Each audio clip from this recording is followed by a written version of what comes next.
அகத்தியன் தொட்டிலிட்டு தொல்காப்பியன் தாளாட்டி கம்பன் சீராட்டி மூவேந்தர் பாராட்டி வருடங்கள் 2000 கடந்தாலும் இன்றும் கன்னித் தமிழாய் செந்தமிழாய் வாழ்ந்து வரும் எம் தாய்மொழியாம் அன்னை தமிழால் அனைவரையும் தமிழ் மன்றம் சார்பாக வணங்குகிறோம். ஆணிவேர்களே, ஆசிரிய பெருமக்களே, வருங்கால தங்கங்களே, எதிர்கால சிங்கங்களே, அன்பிற்கினிய மாணவச் செல்வங்களே, உங்கள் அனைவரையும் இப்பட்டிமன்றத்திற்கு வருக வருக என பணிவன்புடன் வரவேற்கிறோம்.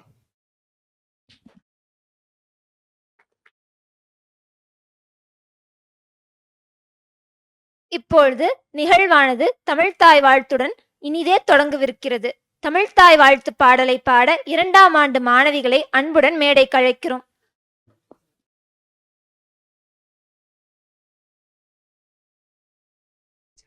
பேச்சாளர்கள் மேடைக்கு வருமாறு அழைக்கப்படுகின்றனர்.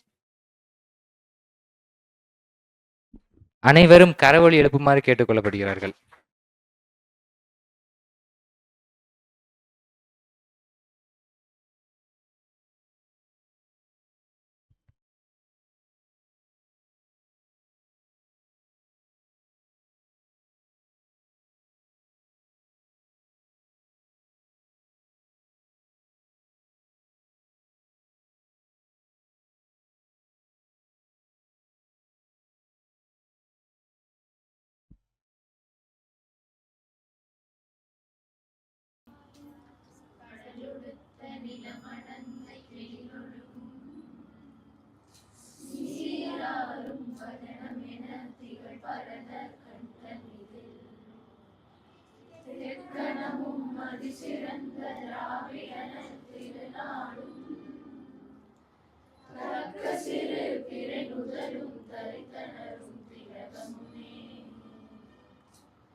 திலக வாசனை போல் அனைத்துலகும் இன்பமுற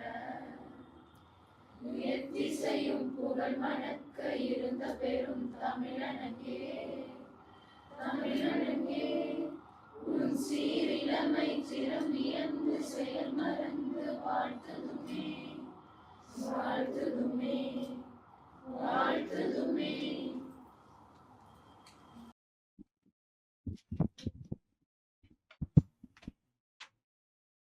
கிருத்திகா, மனோஸ்ரீ, லாவண்யா அவர்களுக்கு நன்றி. கடலளவு கருத்துக்களை கடுகளவில் சுருக்கும் உலக பொதுமறையாம் திருக்குறளை உரைக்க 3ஆம் ஆண்டு மாணவி மனிஷா அவர்களை மேடைக்கு அழைக்கிறோம்.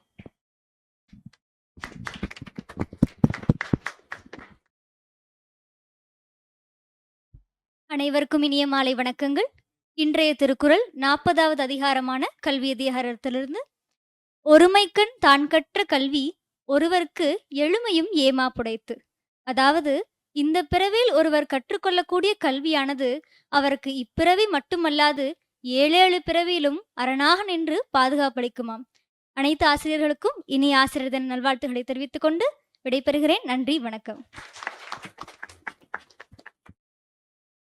மனிஷா அவர்களுக்கு நன்றி. இப்பொழுது ஆசிரியர் தின சிறப்பு கவிதையை வாசிக்க 2ஆம் ஆண்டு மாணவி இளங்கனியை மேடைக்கு அழைக்கிறோம்.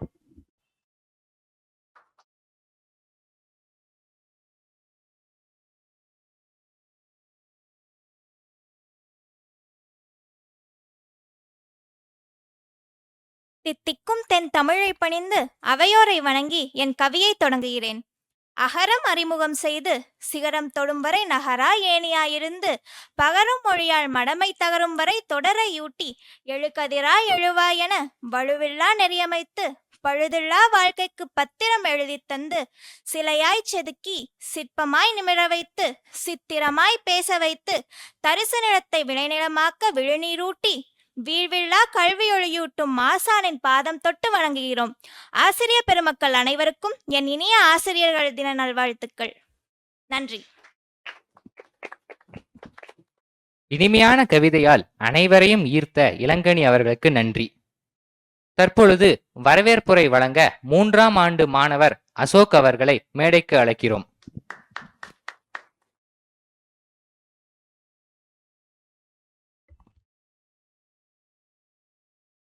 மூவா பிறவா இரவா மொழியாம் முதுபெரும் மொழியாம் மூதூர் மொழியாம் அறிவொளி ஏற்றும் மொழியாம் அறிஞோர் போற்றும் மொழியாம் வாழ்விக்க வந்த மொழியாம் வானோரை போற்றும் மொழியாம் அனைத்து மொழிக்கும் ஆதார மொழியாம் அகிலத்தை என்றும் ஆளும் மொழியாம் என் உயிரினும் மேலான என் அன்னை தமிழை வணங்கி இந்த ஆசிரியர் தின பட்டிமன்றத்திற்கு வருகை தந்திருக்கக்கூடிய அனைத்து நல்லுள்ளங்களையும் என் முதற்கண் மாலை வணக்கத்தை தெரிவித்துக் கொள்கிறேன். இந்த பட்டிமன்றத்தை சிறப்பிக்க வருகை புரிந்துள்ள நடுவர் ஐயா முனைவர் கு. கருமுருகானந்தராஜன் அவர்களையும் தமிழ் மன்றத்தினுடைய ஆசிரிய ஆலோசகர்களையும் இந்த விழாவிற்கு அழகு சேர்க்கும் விதமாக வந்து அமர்ந்திருக்கக்கூடிய அனைத்து ஆசிரிய பெருமக்களையும் எங்கள் அழைப்பை ஏற்று வந்திருக்கக்கூடிய கல்லூரியினுடைய முன்னாள் மாணவர்களையும் இந்த விழாவினுடைய தூண்களான என் மாணவ செல்வங்களையும் வருக வருக என தமிழ் மன்றத்தின் சார்பில் வரவேற்பதில் பெருமகிழ்ச்சி அடைகிறேன். எக்குடி பிறப்பினும் யாவரே ஆயினும் அக்குடியில் கற்றோரே மேல் வருக என்பர். அப்படிப்பட்ட கல்வியை கற்பிப்பவர்கள் கடவுளுக்கு நிகராக, சில சமயங்களில் கடவுளுக்கும் மேலாக வணங்கத்தக்கவர்கள். எழுத்தறிவித்தவன் இறைவனாவார். ஆம், இந்த இந்தியாவினுடைய எதிர்காலமும் அதன் வளர்ச்சியும் ஆசிரியனுடைய வகுப்பறையில் தான் இருக்கிறது. ஆக இப்படிப்பட்ட தலையாய பணியை செய்யக்கூடிய எங்கள் ஆசிரியர்கள் அனைவருக்கும், மாணவர்கள் அனைவரின் சார்பிலும், தமிழ் மன்றத்தின் சார்பிலும் எங்கள் நெஞ்சார்ந்த ஆசிரியர் தின நல்வாழ்த்துக்களை தெரிவித்துக் கொள்கிறோம். இந்த அழகிய தருணத்தில் பட்டிமன்றத்தில் பேச இருக்கின்ற ஆசிரியர்களுக்கும் மாணவ செல்வங்களுக்கும் எங்களின் மனமார்ந்த வாழ்த்துக்களை தெரிவித்துக் கொள்கிறேன். பட்டிமன்றத்தை ஆவலுடன் காண வந்திருக்கக்கூடிய அனைவரையும் மீண்டும் ஒரு முறை வருக வருக என வரவேற்று வாய்ப்புக்கு நன்றி பாராட்டி விடைபெறுகிறேன். நன்றி, வணக்கம். அசோக் அவர்களுக்கு நன்றி. இந்நாளின் நாயகனான முனைவர் திரு கு. கருமுருகானந்தராஜன் ஐயா அவர்களை பற்றி அறிமுக உரை வழங்க தமிழ் மன்றத்தின் ஆசிரிய ஆலோசகர் முனைவர் திரு வ.ம. முருகேசன் ஐயா அவர்களை மேடைக்கு பணிவுடன் அழைக்கிறோம்.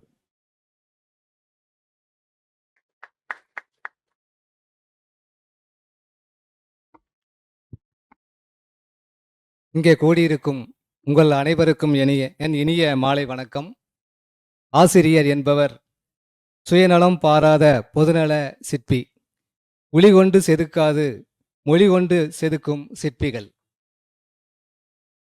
இன்றைய ஆசிரிய பணியின் சில சிறப்புகளையும் மற்றும் சில சவால்களையும் கூறி இன்றைய பட்டிமன்றத்தினுடைய நடுவர் அவர்களை அறிமுகப்படுத்துவதில் பெருமகிழ்ச்சி அடைகிறேன். உயிர்களை படைப்பவர் மட்டுமல்ல, படைப்பாற்றலை விதைக்கும் ஆசிரியர்கள் ஒவ்வொருவரும் கடவுள்களே. மனம் போன போக்கில் செல்லாமல் என்ன செய்ய வேண்டும் என்பதை சுதந்திரமாக தேர்வு செய்து செயல்படக்கூடியவர்களாக விளங்க வேண்டும். வாழ்க்கையின் பொருள் என்னவென்பதையும் வாழ்வின் நோக்கம் என்னவென்பதையும் அறிந்து கொள்ள வேண்டும். இப்படி சொன்னவர் இன்றைய நாளின் சிறப்புக்கு சொந்தக்காரரான சர்வபள்ளி ராதாகிருஷ்ணன் ஐயா அவர்கள். படிப்பாற்றலை வளர்க்கும் ஆசிரியர்கள் படைப்பாற்றலை விதைப்பதற்கு அதிக முக்கியத்துவம் அளிக்க வேண்டும். கட்டுப்பாடு என்ற பெயரில் மாணவர்களின் கற்பனை திறன்கள் கட்டுப்படுத்தப்படுகின்றன. கற்பனை திறனே அறிவாற்றலின் அடிப்படை என்பதை உணர வேண்டும். குறிப்பாக மனப்பாடம் செய்து மதிப்பெண் எடுக்கும் இயந்திரங்களாக இல்லாமல் தைரியம், தன்னம்பிக்கை, சுய ஒழுக்கம், அறிவாற்றல், படைப்பாற்றல் கொண்ட மாணவர்களை சமூகத்திற்கு வழங்குபவர்களே சிறந்த ஆசிரியர்கள். ஒரு காலத்தில் சாலச் சிறந்த பணியாக கருதப்பட்ட கல்வி பணி இன்று சவால் நிறைந்ததாக மாறியிருக்கிறது. சமத்துவம், சகோதரத்துவம், சகிப்புத்தன்மை, குறிக்கோள் வகுத்தல், தலைமை பண்பு உள்ளிட்ட நற்பண்புகளை வளர்க்கும் அழகிய பூஞ்சோலைகளாக பள்ளிகள் இருந்தன. ஆனால் இன்று மாறிப்போன சில மாணவர்களின் மனநிலையால் ஆசிரியர்களுக்கு பிரச்சனை. தன்னிலை மறக்கும் சில ஆசிரியர்களால் மாணவர்களுக்கு மன உளைச்சல் என பெரும்பாலான இடங்களில் கண்ணியம் இழந்து இணக்கமான சூழல் இல்லை. இவையெல்லாம் மாற்றப்பட வேண்டும். இந்த ஆண்டை ஆசிரியர் தினத்தில் கல்வியாளர்களை மேம்படுத்துதல், பின்னடைவை வலுப்படுத்துதல், நிலைத்தன்மையை உருவாக்குதல் என்ற கருத்து பொருளாக வழங்கப்பட்டிருக்கிறது. பெயர்களாக விளங்கும் ஆசிரியர்களுக்கு விருதுகளாக உருவெடுக்கும் மாணவர்கள் இன்று விழா எடுக்கின்றனர். அடித்தளமாக உள்ள வேர்களின் ஊக்குவிப்பால் வளர்ந்து நிற்கும் விருதுகள் வலுவான, வளமான, நலம் மிகு, சமுதாயம் உருவாக்க நாமும் வாழ்த்துவோம். தற்போது இன்றைய சிறப்பு விருந்தினர் பற்றிய அறிமுகம். அன்னை தமிழுக்கும் இங்கு கூடியுள்ள அனைத்து தமிழ் அன்பு உள்ளங்களுக்கும் எனது இனிய முதற்கண் மாலை வணக்கம். இந்த நிகழ்விற்கு வருகை புரிந்துள்ள அனைத்து ஆசிரிய பெருமக்களுக்கும் எனது மனமார்ந்த ஆசிரியர் தின நல்வாழ்த்துக்கள். தமிழ் மன்றம் சார்பாக நடத்தும் இந்த ஆசிரியர் தின சிறப்பு பட்டிமன்றத்திற்கு தலைமை தாங்க வந்திருக்கும் நமது நடுவர் ஐயா முனைவர் திரு கரு முருகானந்த ராஜன் அவர்களை வருக வருக என மீண்டும் ஒரு முறை இருகரம் கூப்பி வரவேற்கிறேன். ஐயா அவர்களை பற்றி கூற வேண்டும் என்றால், இவர் கடந்த 15 ஆண்டுகளாக தமிழ் பேராசிரியராக பல்வேறு கல்லூரிகளில் பணியாற்றியுள்ளார். 2020ஆம் ஆண்டு முதல் பூசாக்கோ கலை மற்றும் அறிவியல் கல்லூரியில் தமிழ் துறையில் பேராசிரியராக பணிபுரிந்து கொண்டுள்ளார். இவர் மணிமேகலை காப்பிய பின்புலத்தில் சிலப்பதிகாரம், சிலப்பதிகாரத்தில் சேரன் செங்குட்டுவன் போன்ற பல்வேறு நூல்களை இயற்றியுள்ளார். இவர் பல்வேறு தொலைக்காட்சி நிகழ்ச்சிகளிலும் விவாதங்களிலும் பங்கேற்று நிகழ்ச்சிகளை சிறப்பித்துள்ளார். இது மட்டுமல்லாமல் 20ஆம் நூற்றாண்டு காப்பியங்கள் முதலான பயிற்சி பட்டறைகளையும் நடத்தியுள்ளார். எழுத்தாளர், பேச்சாளர், பேராசிரியர் போன்ற பன்முக திறமைகள் கொண்ட நம் சிறப்பு விருந்தினர் முனைவர் திரு கரு முருகானந்தராஜன் அவர்களை இப்பட்டிமன்றத்திற்கு தலைமை தாங்கி சிறப்பாக நடத்தி கொடுக்குமாறு தமிழ் மன்றத்தின் சார்பாகவும் இங்கே கூடியிருக்கக்கூடிய உங்கள் அனைவரின் சார்பாகவும் மீண்டும் ஒரு முறை கேட்டு வாய்ப்புக்கு நன்றி கூறி விடைபெறுகிறேன். நன்றி, வணக்கம்.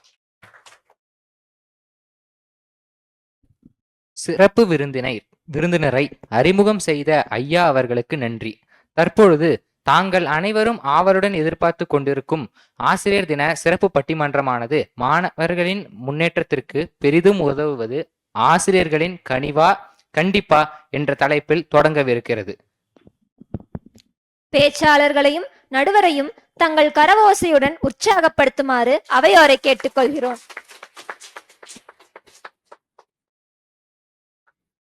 நடுவர் அவர்களே, மேடை இனி உங்கள் வசம். உலகளாம் உணர்ந்துவதற்கரியவன், நிலவுலாவிய நீர்மொழி வேணியன், அழகின் சோதியன், அம்பலத்தாடுவான், மலர் சிலம்படி வாழ்த்தி வணங்குவான். பூசாக்கோ தொழில்நுட்ப கல்லூரியினுடைய தமிழ் மன்றம் சிறப்பாக ஏற்பாடு செய்து நடத்தி கொண்டிருக்கின்ற இந்த ஆசிரியர் தின சிறப்பு பட்டிமன்ற நிகழ்வில் என்னை அழைத்து உங்களோடு பகிர்ந்து கொள்ள நல்ல வாய்ப்பை ஏற்படுத்திய மாணவ நண்பர்கள், பேராசிரியர் பெருமக்கள் அனைவருக்கும் முதலில் என் நன்றியை தெரிவித்துக் கொள்கிறேன். பொதுவா கல்லூரிகள்ல நிகழ்வு நடத்தணும்னு சொன்னா அதுக்கு சிறப்பு விருந்தினர்களை கூப்பிடுறதுக்கு சில வரைமுறைகள் பின்பற்றப்படுகின்றன. முக்கியமா அவர் சின்னத்திரையில ஒரு பெரிய நாயகரா இருக்கணும். இவர் சன் டிவி புகழ், விஜய் டிவி புகழ் இப்படிலாம் சொன்னாதான் அதுக்கு ஒரு மரியாதை இருக்கு. மற்றபடி நல்லா படிச்சவரு, கொஞ்சம் சிந்தனையாளர் அப்படின்லாம் சொன்னா ஒன்றும் கண்டுக்கிறது கிடையாது, யாருக்கும் அது பெரிய விஷயமா இல்லை. ஆனாலும் இதுக்கு முன்னாடி தமிழ் மன்றத்துக்கு யாரெல்லாம் நடுவரா வந்திருக்காங்கப்பான்னு கேட்டேன். அதே மாதிரி சின்னத்திரையில மிகச்சிறந்து விளங்குகின்ற நல்ல பேச்சாளர்கள் அவங்க எல்லாருமே வந்திருக்கிறது நான் கேட்டு தெரிஞ்சுக்கிட்டேன். என்னதான் பெரிய பெரிய பேச்சாளர்களை கொண்டு நடுவர்களா உட்கார வச்சு நிகழ்வு நடத்தினாலும் நம்ம கல்லூரியில சிறப்பாக இருக்கின்ற பேராசிரியர்களையும் அழைக்க வேண்டும் என்ற சிந்தனை தம்பி புருஷோத்தமனுக்கு வந்ததுக்காக நான் ரொம்ப மகிழ்ச்சி அடைகிறேன். உங்களுக்கு தெரியும், பூசாக்கோ கல்லூரியில தமிழ் பேராசிரியராக இருக்க வேண்டும் என்றால் சாதாரணமானவர்களால இருக்க முடியாது. சரியா? அறிவில் சிறந்தவர்களை தான் நம்ம கல்லூரியில பேராசிரியராக நியமிக்கிறார்கள். அப்படி 30 பேராசிரியர்கள் கலைக்கல்லூரியில் இருக்கின்ற போது இங்க இருக்கின்ற தமிழ் மன்றத்துல நிறைய விஷயங்களுக்கு நீங்க அவர்களை பயன்படுத்திக் கொள்ளலாம்.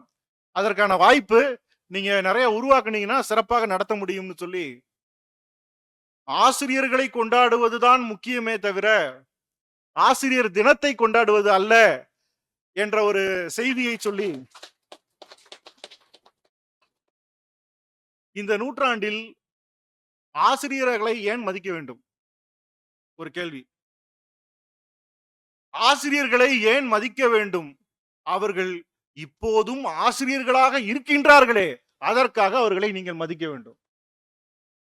எத்தனையோ தொழில்ல நிறைய வாய்ப்புகள் இருந்த போதும் இந்த சவால் மிகுந்த பணியை ஏற்றுக்கொண்டு வகுப்பறையில வந்து நீங்க போட்டிருக்கிற 4-5 ஃபேன் எல்லாம் தாண்டி சத்தம் போட்டு நீங்க செய்யற அழிச்சாட்டியங்கள் அனைத்தையும் பொறுத்து கொண்டு, சரிங்களா, இன்னமும் ஆசிரியர்களாக இருக்கின்றார்கள் என்பதற்காக நீங்க எப்பயுமே பெருமைப்பட வேண்டும். உசுரை கொடுத்து வேலை செய்யறோம், உசுரை கொடுத்து வேலை செய்யறோம்னு சொல்லுவாங்க. எந்த தொழில சொன்னாலும் உசுரை கொடுத்து வேலை செய்வாங்க அப்படிம்பாங்க. உண்மையிலேயே உசுரை கொடுத்து வேலை செய்யற ஒரே தொழில் ஆசிரியர் தொழில். பூமரங்கில் அடிச்சு விடுறீங்க போல அப்படின்னு கேட்பாங்க. நல்லா தெரியும். தம்பி, ஒரு பொருளை தூக்கணும்னா நம்ம எதை வச்சு தூக்குறோம்? தூக்குறதுக்கு சக்தி எது? மூச்சு தான் சக்தி. அந்த மூச்சை நல்லா இழுத்து தூக்கணும்னா தூக்கிடலாம். அப்ப மூச்சு தான் சக்தி, மூச்சு தான் உயிர். ஆனா அந்த மூச்சை பாடம் நடத்துகின்றோம் என்ற போர்வையில் ஒவ்வொரு நாளும் 3 மணி நேரம் 4 மணி நேரம் தொடர்ந்து பேசி பேசி மூச்சை இழக்கின்றவர்கள் ஆசிரியர்கள் என்பதால் உசுரை கொடுத்து வேலை செய்யற ஒரே ஆளு ஆசிரியர்கள் தான்.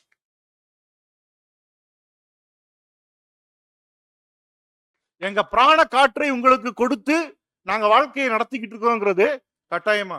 கிரேட்டஸ்ட் ஆஃப் ஆல் டைம் யாருன்னு கேட்டா பேராசிரியர்கள் தான் அப்படிங்கிறத நீங்க புரிஞ்சுக்கிருவீங்க. இங்கேயே நிறைய பேர் உட்கார்ந்து இருக்கிறாங்க, மாணவ நண்பர்கள். உண்மையிலே நம்புறேன் நீங்க பட்டிமன்றம் கேட்பதற்காக ஆர்வத்தோட வந்திருக்கீங்கன்னு. வகுப்பறைக்கு வெளியில நம்ம மக்கள் நல்லா கேட்பாங்கங்கிற நம்பிக்கை இருக்கு. இருந்தாலும் இந்த ஏர்பட்ஸ் வச்சுட்டு யாராவது உட்கார்ந்து இருந்தீங்கன்னா தயவு செய்து கலட்டி விட்டுருங்கப்பா. கவனிக்கிற மாதிரியே இருக்கும், ஆனா ஏர்பட்ஸ் அங்க வச்சிருந்துருப்பாங்க. அந்த மாதிரிலாம் நடக்கக்கூடாது. ரொம்ப மகிழ்ச்சியா இருக்குது. தொழில்நுட்பம் வளரணும் அப்படிங்கறதுதான் இந்த நாட்டினுடைய பெரிய எதிர்பார்ப்பா இருக்கு. இப்பதான் நாங்க பேசிட்டு இருந்தோம், உலகத்துல இருக்கிற எல்லாத்தையும் கடவுள் தான் படைத்தார் என்றால் மீதி எல்லாத்தையுமே இன்ஜினியர்கள் தான் படைத்தார்கள் நம்ம பேசிட்டு இருக்கோம். ஆனா இங்க என்ன ஆயிருச்சு?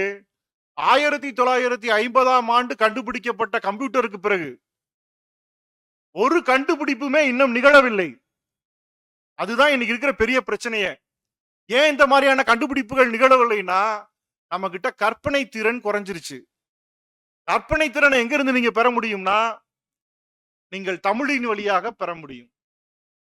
உங்களுக்கு தெரியும், தமிழ்ல எல்லாம் இருக்குன்னு சொல்லுவாங்க, தமிழ்ல அறிவியல் இருக்குன்னு சொல்லுவாங்க. இப்ப பாருங்க, மணிமேகலை அப்படின்னு ஒரு காப்பியம் இருக்கு. யாரும் பயந்து போயிடாதீங்க. இப்போ ஒரு உதாரணத்துக்கு சொல்றேன் நான். தமிழ் வாத்தியார்லாம் காட்டிக்கிறாதீங்கன்னு சொல்லாத. மணிமேகலைன்ற ஒரு காப்பியம். மணிமேகலை ஊஞ்சல்ல ஆடுறாங்க சார். அவங்க அழகான ஒரு கம்மல் போட்டிருக்காங்க, நீளமான தொங்கட்டங்க மாதிரி கம்மல் போட்டிருக்காங்க. அப்படி ஒரு கம்மல் போட்டு ஊஞ்சல்ல ஆடுறாங்க. ஊஞ்சல்ல ஆடி ஊஞ்சல் நின்னதுக்கு பிறகும் அவங்க போட்டிருந்த கம்மல் ஆடிக்கிட்டே இருந்துச்சுங்கிறாங்க. இதுதான் தனி ஊசல் தத்துவம் பிசிக்ஸ்ல. இது அங்கிருந்து நம்ம எடுத்து இதெல்லாம் சொல்லி வச்சிருக்காங்க. நிறைய விஷயங்களை தமிழ்ல சொல்லி வச்சிருக்காங்க. அதெல்லாம் நீங்க பார்த்து தெரிஞ்சுக்கிட்டு அதுக்கப்புறம் சிந்திக்க ஆரம்பிச்சீங்கன்னா பெரிய பெரிய கண்டுபிடிப்புகளை நிச்சயமா நீங்க நிகழ்த்தி விட முடியும். பொதுவா உங்களுக்கே தெரியும், நம்ம மாணவ நண்பர்கள், இப்பதான் அவர் சொன்னாரு, நம்ம மாணவர்கள் கொஞ்சம் மனநிலை மாறிவிட்டார்கள். அருமையா சொன்னீங்க சார், ரொம்ப நல்ல வார்த்தை அது. மனநிலை மாறிவிட்டார்கள். இப்படிப்பட்ட சூழல்ல நிறைய சவால்கள் இருக்கின்றன ஆசிரியர்களுக்கு எல்லாம் சொன்னீங்க. நான் ஒரு 15 வருஷமா தமிழ் பேராசிரியரா இருக்கேன். பல காலேஜ்ல இருந்தேன்னு வைங்களேன். சிவகாசி தான் என்னுடைய ஊரு. சிவகாசி தான் என்னோட ஊரு. அங்கதான் நம்ம அங்க இருக்கிற காலேஜ்ல தானே தொடங்குவோம். அப்படி தொடங்கிட்டு இருந்தேன். என்னோட ஃபர்ஸ்ட் இயர் சர்வீஸ்ல எல்போர்டு நான். அப்போ ஒரு மாணவர் என்கிட்ட வராரு. சார், நான் அந்த பேங்க் எக்ஸாம் எல்லாம் சிறப்பா படிக்கணும்னு ஆசைப்படுறேன், ரைட்டா, என்ன கொஞ்சம் மோட்டிவேட் பண்ணுங்கன்னு சொன்னாரு. சரிதான், நான் ஒரு மாணவன் படிக்கிற படிப்பு பிகாம் படிக்கிறான். அதெல்லாம் தாண்டி ஒரு தமிழ் பேராசிரியர்கிட்ட என்ன மேடம் நம்ம செய்வோம்ல, தமிழ் பேராசிரியர்கிட்ட மோட்டிவேஷன் கேட்கறானே. அப்ப பழைய கொஸ்டின் பேப்பர்லாம் வாங்கி கொடுத்து யாரெல்லாம் கோச்சிங் கொடுப்பாங்களோ அந்த மாதிரியான ப்ரொஃபசர்ஸ் எல்லாம் கனெக்ட் பண்ணி ஒவ்வொரு நாளும் அந்த பையனுக்கு நம்ம பயிற்சி கொடுத்தேன். படிச்சு முடிச்ச உடனே வேலைக்கு போயிட்டான். ஒரு நல்ல அருமையான பேங்க்ல பொசிஷன்ல இருந்துட்டான். அதுக்கு பிறகு நான் அவனை பார்க்கவே இல்லை. ரொம்ப வருஷமாச்சு. எப்ப நம்ம செமஸ்டர்ல நம்ம பாடம் நடத்தும் போது வணக்கம் சொல்லுவாங்க, நம்ம கிளாஸ் எடுக்கலைன்னா நம்மளை கண்டுக்கிற மாட்டாங்க. அதான் இங்க நடக்கிறது. இப்ப என்ன ஆகி போச்சுன்னா, அந்த பையனை நான் பார்க்கவே இல்ல. ரொம்ப வருஷம் கழிச்சு பார்க்குறேன். அவன் வந்து அ ஒரு முக்கியமான பேங்க்ல உயர்ந்த பொறுப்புல அதிகாரியா இருக்கிறான் அப்படின்னு தெரியும். ஆனா இடைப்பட்ட சில ஆண்டுகள்ல நம்ம மாணவரு கொஞ்சம் மதுப்பிரியரா மாறிட்டாரு. ஏன்னா குடியரங்கன்னு சொல்லக்கூடாது இப்ப. மதுப்பிரியரா மாறிட்டாரு அப்படின்னு சொல்லி நண்பர்கள் சொல்லி கேள்விப்பட்டேன். "என்னடா சின்ன வயசுலயே வேலை கிடைச்ச பையன், இப்படி வந்து அ மது போதையில போயிட்டானேன்னு நெனச்சு வருத்தப்பட்டுட்டு இருந்தேன். ஒரு நாள் என் பையன கூட்டிட்டு பிஸ்கட் வாங்கலான்னு சொல்லி போறேன். அந்த பையன் நிக்கிறான். எவ்வளோ கடினமான தருணம் பாருங்க சார். நம்மட்ட படிச்ச பையன். மது போதையில இருக்கான். 4 பேர்ட்ட பேசிட்டு இருக்கான். எப்படிப்பா இருக்கும்? ஒரு ஆசிரியருக்கு பெரிய தண்டனையா இருக்கும்ல. சரிதான்னு சொல்லி அவன பார்த்துட்டோம். அவனும் என்னைய பார்த்துட்டான். அவனும் என்னைய பார்த்துட்டான். சரி, அப்படியே ஓரமா ஒதுங்கி போய் பிஸ்கட்ட வாங்கிட்டு வந்துருவோம். அப்படித்தானே நம்ம நெனைப்போம். பிஸ்கட்ட வாங்கிட்டு வாரேன் சார். 4, 5 பேரோட நின்னு பேசிட்டு இருக்கேன். "சார், இங்க வாங்க சார்" அப்படின்னு. குடியாரங்க கூப்பிட்டாங்கன்னா போயிரணும். இல்லன்னா கண்டமானிக்கு பேசுவாங்க. "என்னடா இது பெரிய பிரச்சனையாயி போச்சே! கூப்பிட்டுட்டானே!" அப்படின்னு சொல்லிட்டு, நான் அப்படியே பம்மி பம்மி போயி, "சொல்லு தம்பி" அப்படின்னேன். "நான் இருக்கேன். தைரியமா போங்க சார்" அப்படின்ட்டேன். எனக்கு அவன் இருக்கிறாங்கிறது தான் பயமே. சரி நல்ல வேளை போ சொல்லிட்டான்ல, அப்படின்னு சொல்லிட்டு, "வாரேன் சார்." கூட இருந்தவங்கட்டலாம் என் முதுகுக்கு பின்னாடி சொல்றான், "போறாரு பாரியாடா, போறாரு பாத்தியாடா?" எங்க சார்? எங்க சார்? நான் இன்னைக்கு இந்த நிலைமையில இருக்கேன்னா, அதுக்கு அவர்தான் காரணம். "ஏய் எந்த நிலைமையில இருக்கிறதுக்குடா நான் காரணம்?" கூட இருந்த பக்கத்துல இருந்த பார்த்தவங்க எல்லாம், "ஓ! இதுக்கு நீ தான் காரணமா?" அப்படின்ற மாரி பார்க்குறாய்ங்க. மனம் மாறிய மாணவர்கள சந்திக்கிற சூழல் வந்துருச்சுன்னா, அது எவ்வளவு கஷ்டமானதுன்னு தெரிஞ்சுச்சு. ஆனா இந்த மன்றம் ஒன்றை ஒப்புக்கொள்கிறது. மாணவர்களின் முன்னேற்றத்திற்கு அப்படித்தானப்பா குடுத்திருக்கீங்க தலைப்பு. மாணவர்களின் முன்னேற்றத்திற்கு பெரிதும் உதவுவது. ஒத்துக்கிறீங்களாப்பா? உங்கள எல்லாம் ஆசிரியர்கள் தான் உயர்த்திட்டு இருக்காங்களா என்ன? மா மாணவர்களின் முன்னேற்றத்திற்கு பெரிதும் உதவுவது ஆசிரியர்களின் கனிவா, இல்ல அவர்களின் கண்டிப்பா? இதான் தம்பி பேசப் போற விஷயம். உங்க பேராசிரியர்கள் தான் பேசுறாங்க. உங்க மாணவ நண்பர்கள் தான் பேசுறாங்க. உலகத்திலேயே ரொம்ப ஜாலியா இருக்கிறது நடுவரா இருக்கிறது. இவங்க தான் மாங்கு மாங்குன்னு பிரிப்பேர் எல்லாம் பண்ணிட்டு வரணும். நமக்கு அந்த தொல்லையே கிடையாது. இங்க வாங்க, நீங்க பேசுங்க. இவரு இப்படி சொன்னாரு. நீங்க வாங்க, நீங்க பேசுங்க. இவரு இப்படி சொன்னாருன்னு சொல்லிட்டு, கடைசியில யாரு நல்லா பேசுனாங்களோ அந்த பக்கத்துக்கு ஒரு தீர்ப்பு சொல்லிட்டு, நாம பாட்டுக்கு போயிரலாம். ஆனா இந்த மன்றம் ஒன்றை ஒப்புக்கொள்கிறது. மாணவர்களின் முன்னேற்றம் தான் இங்க பிரச்சனை. அதத்தான் நம்ம கான்ஷியஸா இருக்கும். மாணவர்களின் முன்னேற்றம் தான் இங்க முக்கியம். அது கண்டிப்பாகவும் இருக்கலாம், கனிவாகவும் இருக்கலாம். அத வந்து ஒத்துக்கிட்டாங்க இந்த டீம். இந்த தலைப்பு குடுத்தவங்க. நல்ல தலைப்பு குடுத்திருக்கீங்கப்பா. யுஜிசி எக்ஸாம்ல ஃபர்ஸ்ட் பேப்பர்ல ஒரு ஆசிரியர்களுக்கான ஆப்டிட்யூட் டெஸ்ட்லாம் வைக்கிற மாரி ஒரு கேள்வி கேட்பாங்க. அதுல ஒரு கேள்வி கேட்டிருக்காங்க சார். ஒரு மாணவன் பள்ளிக்கூடம் காலேஜ் முடிஞ்ச டைம்ல வீட்டுக்கு உங்கள பார்க்கணும்னு சொல்லி வாரான். நீங்க அவன எப்படி மீட் பண்ணுவீங்க? எப்படி அவன டீல் பண்ணுவீங்க?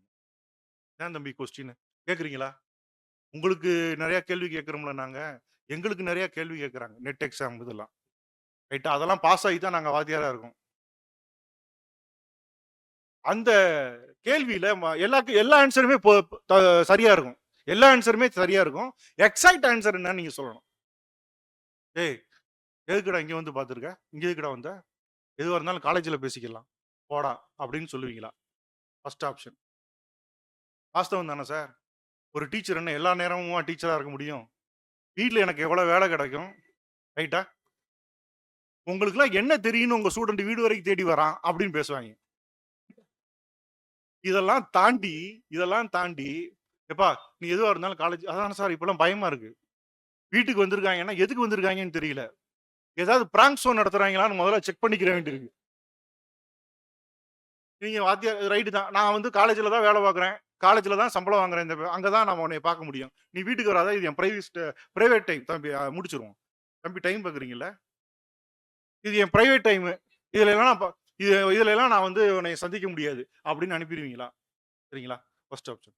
2வது ஆப்ஷன், எதுவா இருந்தாலும் உங்க அப்பா கிட்ட பேசிட்டு நாளைக்கு காலேஜ்ல வந்து பாரு. உனக்கு என்ன பிரச்சனையா இருந்தேன்னா உங்க அப்பா கிட்ட போய் பேசு. எல்லாத்தையும் நான் ஏத்துக்க முடியுமா? பெத்தவங்க பிள்ளைய பெத்து விட்டு போயிருவாங்க. ஆசிரியர்கள் தான் எல்லா பிரச்சனையும் டீல் பண்ண முடியுமா? நியாயம் தானே சார். நாளைக்கு நாம ஏதாவது சொன்னோம்னா, என் பையனை நீங்க எதுக்கு இந்த மாதிரி தலையிட்டு சொன்னீங்க? நான் வேற மாதிரி செஞ்சிருப்பேனே அப்படி இப்படின்னு வந்தாங்கன்னு வைங்க. என்ன செய்யறது? இல்ல அந்த பையனை வந்து உட்கார வச்சு அவனுக்கு என்ன பிரச்சனைன்னு கேட்டுட்டு மீதியெல்லாம் நாளைக்கு காலையில காலேஜ்ல பாத்துக்கலாம் அப்படின்னு அனுப்புவீங்களா? இதான் 3 கேள்வி சார். இதுக்கு நம்ம என்ன சார் என்ன இதுல டிக் பண்ணணும்? எது சரியான ஆன்சர்? சொல்லுமா? பாத்திமா? என்னம்மா பாத்திமா? மர்ஜூகா. என்னப்பா ஆன்சர்? எந்த ஆசிரியர்ப்பா நல்லவரு? நீங்க வீட்டுக்கு போனீங்கன்னா அவங்கள உட்கார வச்சு பேசுறவரா? காலேஜ்ல பாத்துக்கலாம் இல்ல அவங்க அப்பாட்ட போய் பேசு அப்படின்னு சொல்றவரா? 19 எல்லாரும் என்ன சொல்லுவோம்? காலேஜ்ல போய் பார்க்கலாம்னா எதுக்கு வீட்டுக்கு தேடி வந்திருக்கேன்? காலேஜ்லயே பார்த்து பேசுற விஷயமா இருந்துச்சுன்னா வீட்டுக்கு தேடி வர மாட்டாங்க. முதல்ல நம்பர் 1. 2வது காலேஜ்ல இருக்கிறவங்ககிட்ட பேசுற விஷயமா இருந்தா, காலேஜ்ல பேசுற விஷயமா இருந்தா இந்த மாதிரி பிரைவேட்டான இடத்துக்கு வர மாட்டாங்க. அவன் பிரச்சனையை அவங்க அப்பா சரி பண்ணிடுவாருன்னா உங்களை தேடி வர மாட்டாங்க. சரியா? இப்ப எதுவா இருந்தாலும் போ காலேஜ்ல பாத்துக்கிறோம், நாளைக்கு காலையில பாத்துக்கிறோம்னு சொன்னா அந்த இடைப்பட்ட நேரத்துல அவன் என்ன ஆவான்? பிரச்சனையோட வந்திருக்காங்கிறது தெரியல. இடைப்பட்ட நேரத்துல அவன் என்ன ஆவான்?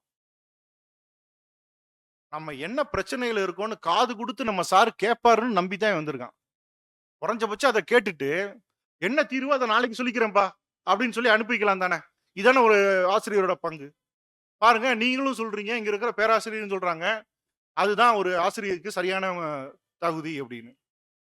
இதைத்தான் நாங்க மென்டர்னு சொல்றோம். நாங்க டீச்சர்ஸ் கிடையாது. முதல்ல நம்புங்க.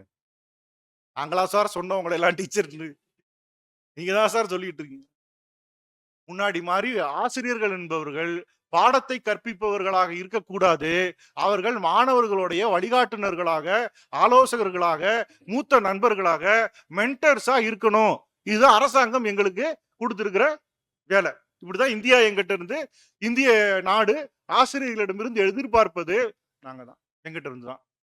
இன்னொன்னு, உன்னுடைய இளமை காலத்தில் அதிகமான நேரங்கள் நீ கல்லூரியில தான் செலவழிக்கிற, எங்க கூட தான் செலவழிக்கிற. யாரும் உன்னை எதுவுமே கேட்க கூடாது அப்படிங்கறதுதான் உன்னுடைய ஆட்டிடியூட் இல்லையாப்பா? பேசுவோம். யாரும் எங்களை எதுவும் கேட்க கூடாது. நீங்க யாரு எங்களை கேட்கறதுக்கு? உங்களை எல்லாம் நாங்க வாத்தியார்னா நினைச்சுக்கிட்டு இருக்கோம். நீங்க ஒரு பூமர் அங்கிள். சரியா? அப்படிதான் சார் நடந்துட்டு இருக்குது. Boomer uncle. எங்களை நீங்க எதுவுமே கேட்க கூடாதுன்னு நீங்க சொன்னாலும், சார் என்னோட பர்சனல் பழக்கம் சார், நான் புகை பிடிப்பேன், போதைப் பொருட்களை பயன்படுத்திக்கிடுவேன், அது உங்களுக்கு என்ன சார் பிரச்சனை அப்படின்னு நீ கேட்டாலும், எங்களுக்கு பட்டப்பேர் வச்சு கூப்பிட்டாலும், சரிங்களா, எங்களுக்கு பட்டப்பேர் வச்சு கூப்பிட்டாலும், நீங்க என்ன துச்சமா எங்களை நினைச்சாலும் எங்களால உங்களை விட முடியாதுப்பா. எங்களால உங்களை விட முடியாது. ஏன்னா நாங்க ஆசிரியர்கள். நீ இப்படிதான் பண்ணுவ, அதையும் மீறி அதை பொறுத்துக்கிறோம் பாரு, அதுக்குதான் எங்களுக்கு சம்பளம் தராங்க. நீங்க ஏதோ சம்பளம் வாங்கிக்கிறதுக்கு தானே சார் வாத்தியாரா இருக்கீங்க அப்படின்னு கேட்க கூடாது. வெறும் +2 படிச்சுட்டு வந்து உட்கார்ந்துருப்ப, ரைட்டா? நீ எங்களை அலட்சியப்படுத்துறதையும் நாங்க பொறுத்துக்கிறோம் பாத்தியா, ஆசிரியர்களா இருந்து. அதுக்குத்தான் எங்களுக்கு சம்பளமே தவிர நாங்க வெறுமனே சம்பளத்துக்கு வேலை பார்க்குற ஆள்கள் கிடையாதுப்பா. தயவு செய்து நம்புங்க. ஒரு ஆசிரியரும் மாணவரும் நல்ல இணக்கமான நல்ல உறவு நிலையில இல்லைன்னா நம்முடைய எதிர்காலம் தற்குறித்தனமாக போய்விடும். அதுதான் முக்கியம். நம்ம யாரும் அந்த நிலைமைக்கு இந்த நாட்டை கொண்டு போயிடக்கூடாது அப்படிங்கிற ஒரு சூழல்ல நீங்க எல்லாரும் ஆசிரியர் தினத்தை கொண்டாடி கொண்டிருக்கிறீர்கள். மாணவர்களினுடைய முன்னேற்றத்திற்கு உண்மையிலேயே கனிவுதான் காரணம்னு 2 பேராசிரியர்கள் ஒரு மாணவர் பேசுறாரு. கண்டிப்பு தான் காரணம்னு 2 பேராசிரியர்கள் ஒரு மாணவர் பேசுறாரு. சரிங்களா? அவங்க பேசுறத இது நாள் வரைக்கும் நீங்க கிளாஸ்ல தான் கேட்கறது இல்ல, ரைட்டா? இந்த மாதிரி பட்டிமன்றத்துல உட்கார்ந்து இருக்கிற 1-2 பேராவது, ரைட்டா, புக்கிங் டைம் கொஞ்சம் டைம் இருக்குதுன்னு நினைக்கிறேன், அதனாலதான் இங்க உட்கார்ந்துருக்காங்க. அதனால அவங்க பேசும்போது அவங்க பேசுற கருத்துக்களை எல்லாம் கேட்டு நீங்க ரியாக்ட் பண்ணுங்க. நீங்களும் சொல்லுங்க சரியா தப்பான்னு. அதை வச்சு நம்ம தீர்ப்பு ஒண்ணா சொல்லிடுவோம். சரிதானே மேடம்? சரியா தானே போய்கிட்டு இருக்கு? ஓகே. மாணவர்களின் முன்னேற்றத்துக்கு பெரிதும் உதவுவது கனிவுதான் அப்படிங்கிற அணி தொடங்குது. அதனுடைய தலைவர், அணி தலைவர், இயற்பியல் துறையினுடைய பேராசிரியர் முனைவர் கதிர்வேல் அவர்கள் உங்கள் முன்னால் உரையாற்ற வருகிறார்.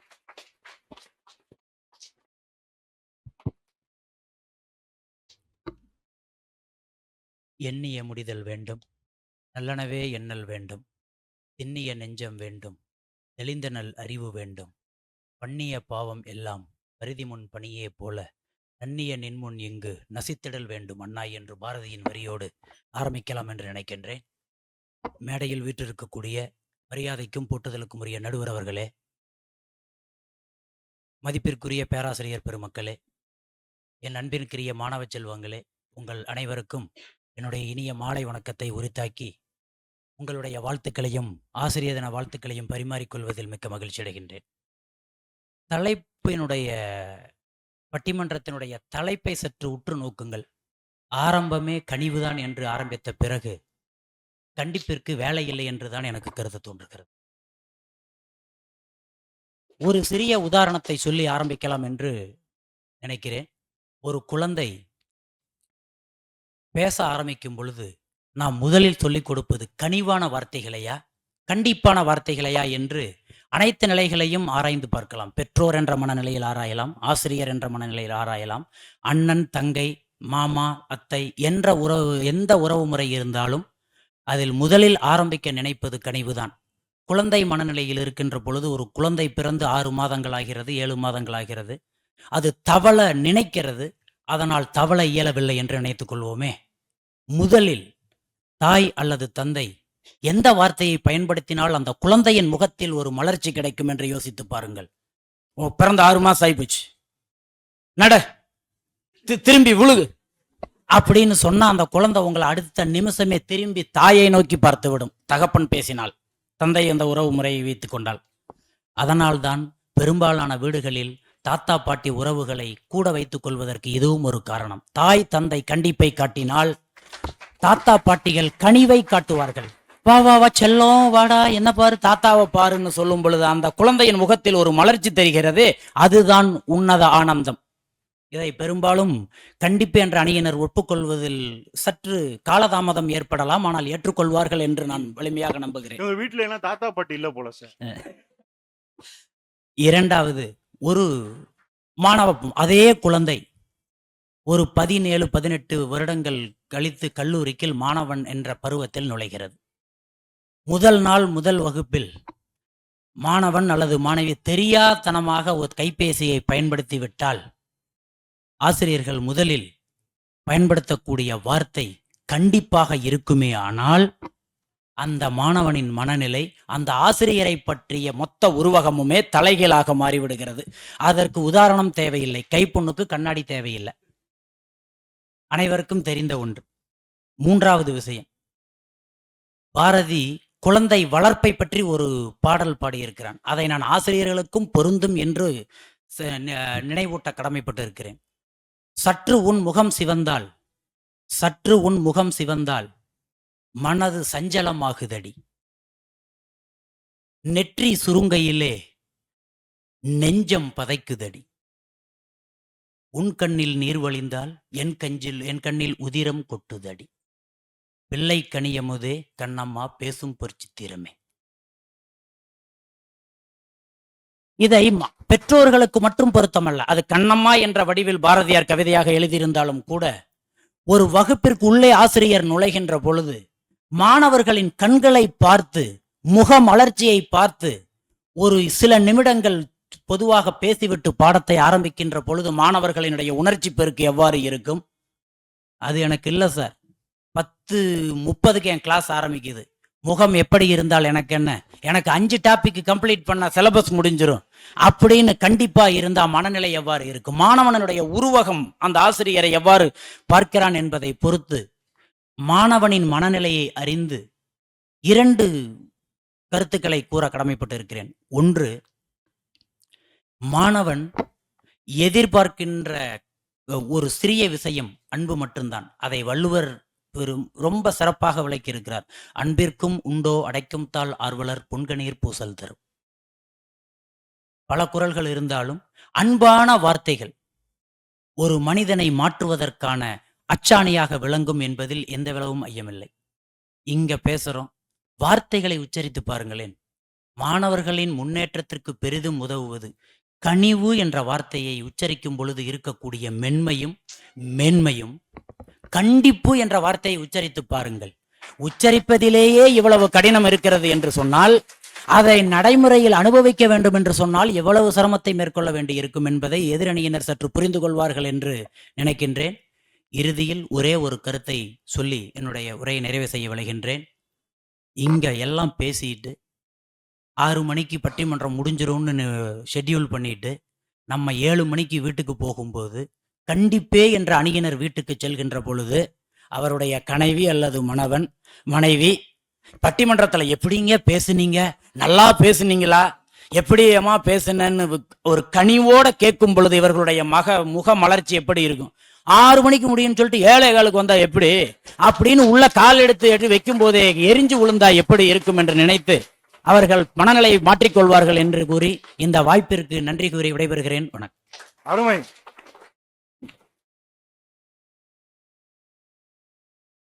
பேராசிரியர் கதிர்வேல் அவர்கள் அவர் கிடைச்ச வாய்ப்பெல்லாம் பயன்படுத்திக்கிட்டு கனிவு அப்படின்னு சொல்லணுமா, ஏன்னா கண்டிப்பு அப்படின்னு சொல்லக்கூடாதா?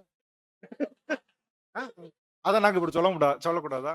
இது போக வீட்டுக்கு வாசல் யார வாசல் நிற்கிறா நம்ம வீட்டுக்கு போகும்போது, ரைட்டா? அவங்க கனிவா சொன்னானே, கண்டிப்பா சொன்னானே, போன்ல தான் பேசிட்டு போறோம், ரைட்டா? நல்லது. என்னென்னமோ சொல்லியிருக்காரு கண்டிப்பை பத்தி. ஆனா சார் பேசும்போது பெரிய மிஸ்பரைஸ் பண்றாருங்க. பேசும்போதே அப்படியே கனிவா பேசுறாரு, ரைட்டா? நான் இவருக்கு தான் நிறைய ரேட்டிங் கிடைச்சிருக்கு. இப்ப பேசி முடிச்ச உடனே நம்ம மாணவர்கள்லாம் சொல்லியிருக்காங்க, சூப்பர் சார், ரொம்ப நல்லா சொன்ன.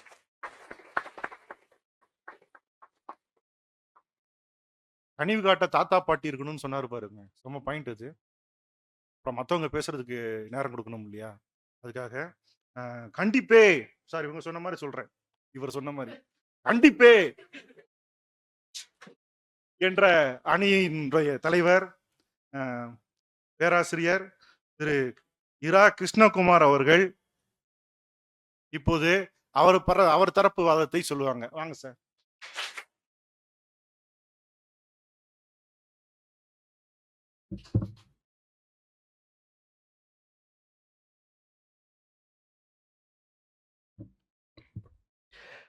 இங்கு கம்பீரமாக அமர்ந்திருக்கும் நடுவர் அவர்களுக்கும், எங்களை ஊக்குவிக்க வந்திருக்கும் ஆசிரியர் பெருமக்களுக்கும், மாணவ செல்வங்களுக்கும் முதலில் வணக்கத்தை தெரிவித்துக் கொண்டு, கண்டிப்பு என்பது கடமை இல்லை எமக்கு. கண்டிப்பு என்பது கடமை இல்லை எமக்கு. காத்திருக்கும் காலத்தில் கவித்துவமாய் நீங்கள் வாழ, காத்திருக்கும் காலத்தில் கவித்துவமாய் நீங்கள் வாழ நாங்கள் காட்டும் உள் துடிப்பு என்று கூறி மாணவர்களின் முன்னேற்றத்திற்கு பெரிதும் உதவுவது கண்டிப்பா என பேச வந்திருக்கின்றேன்.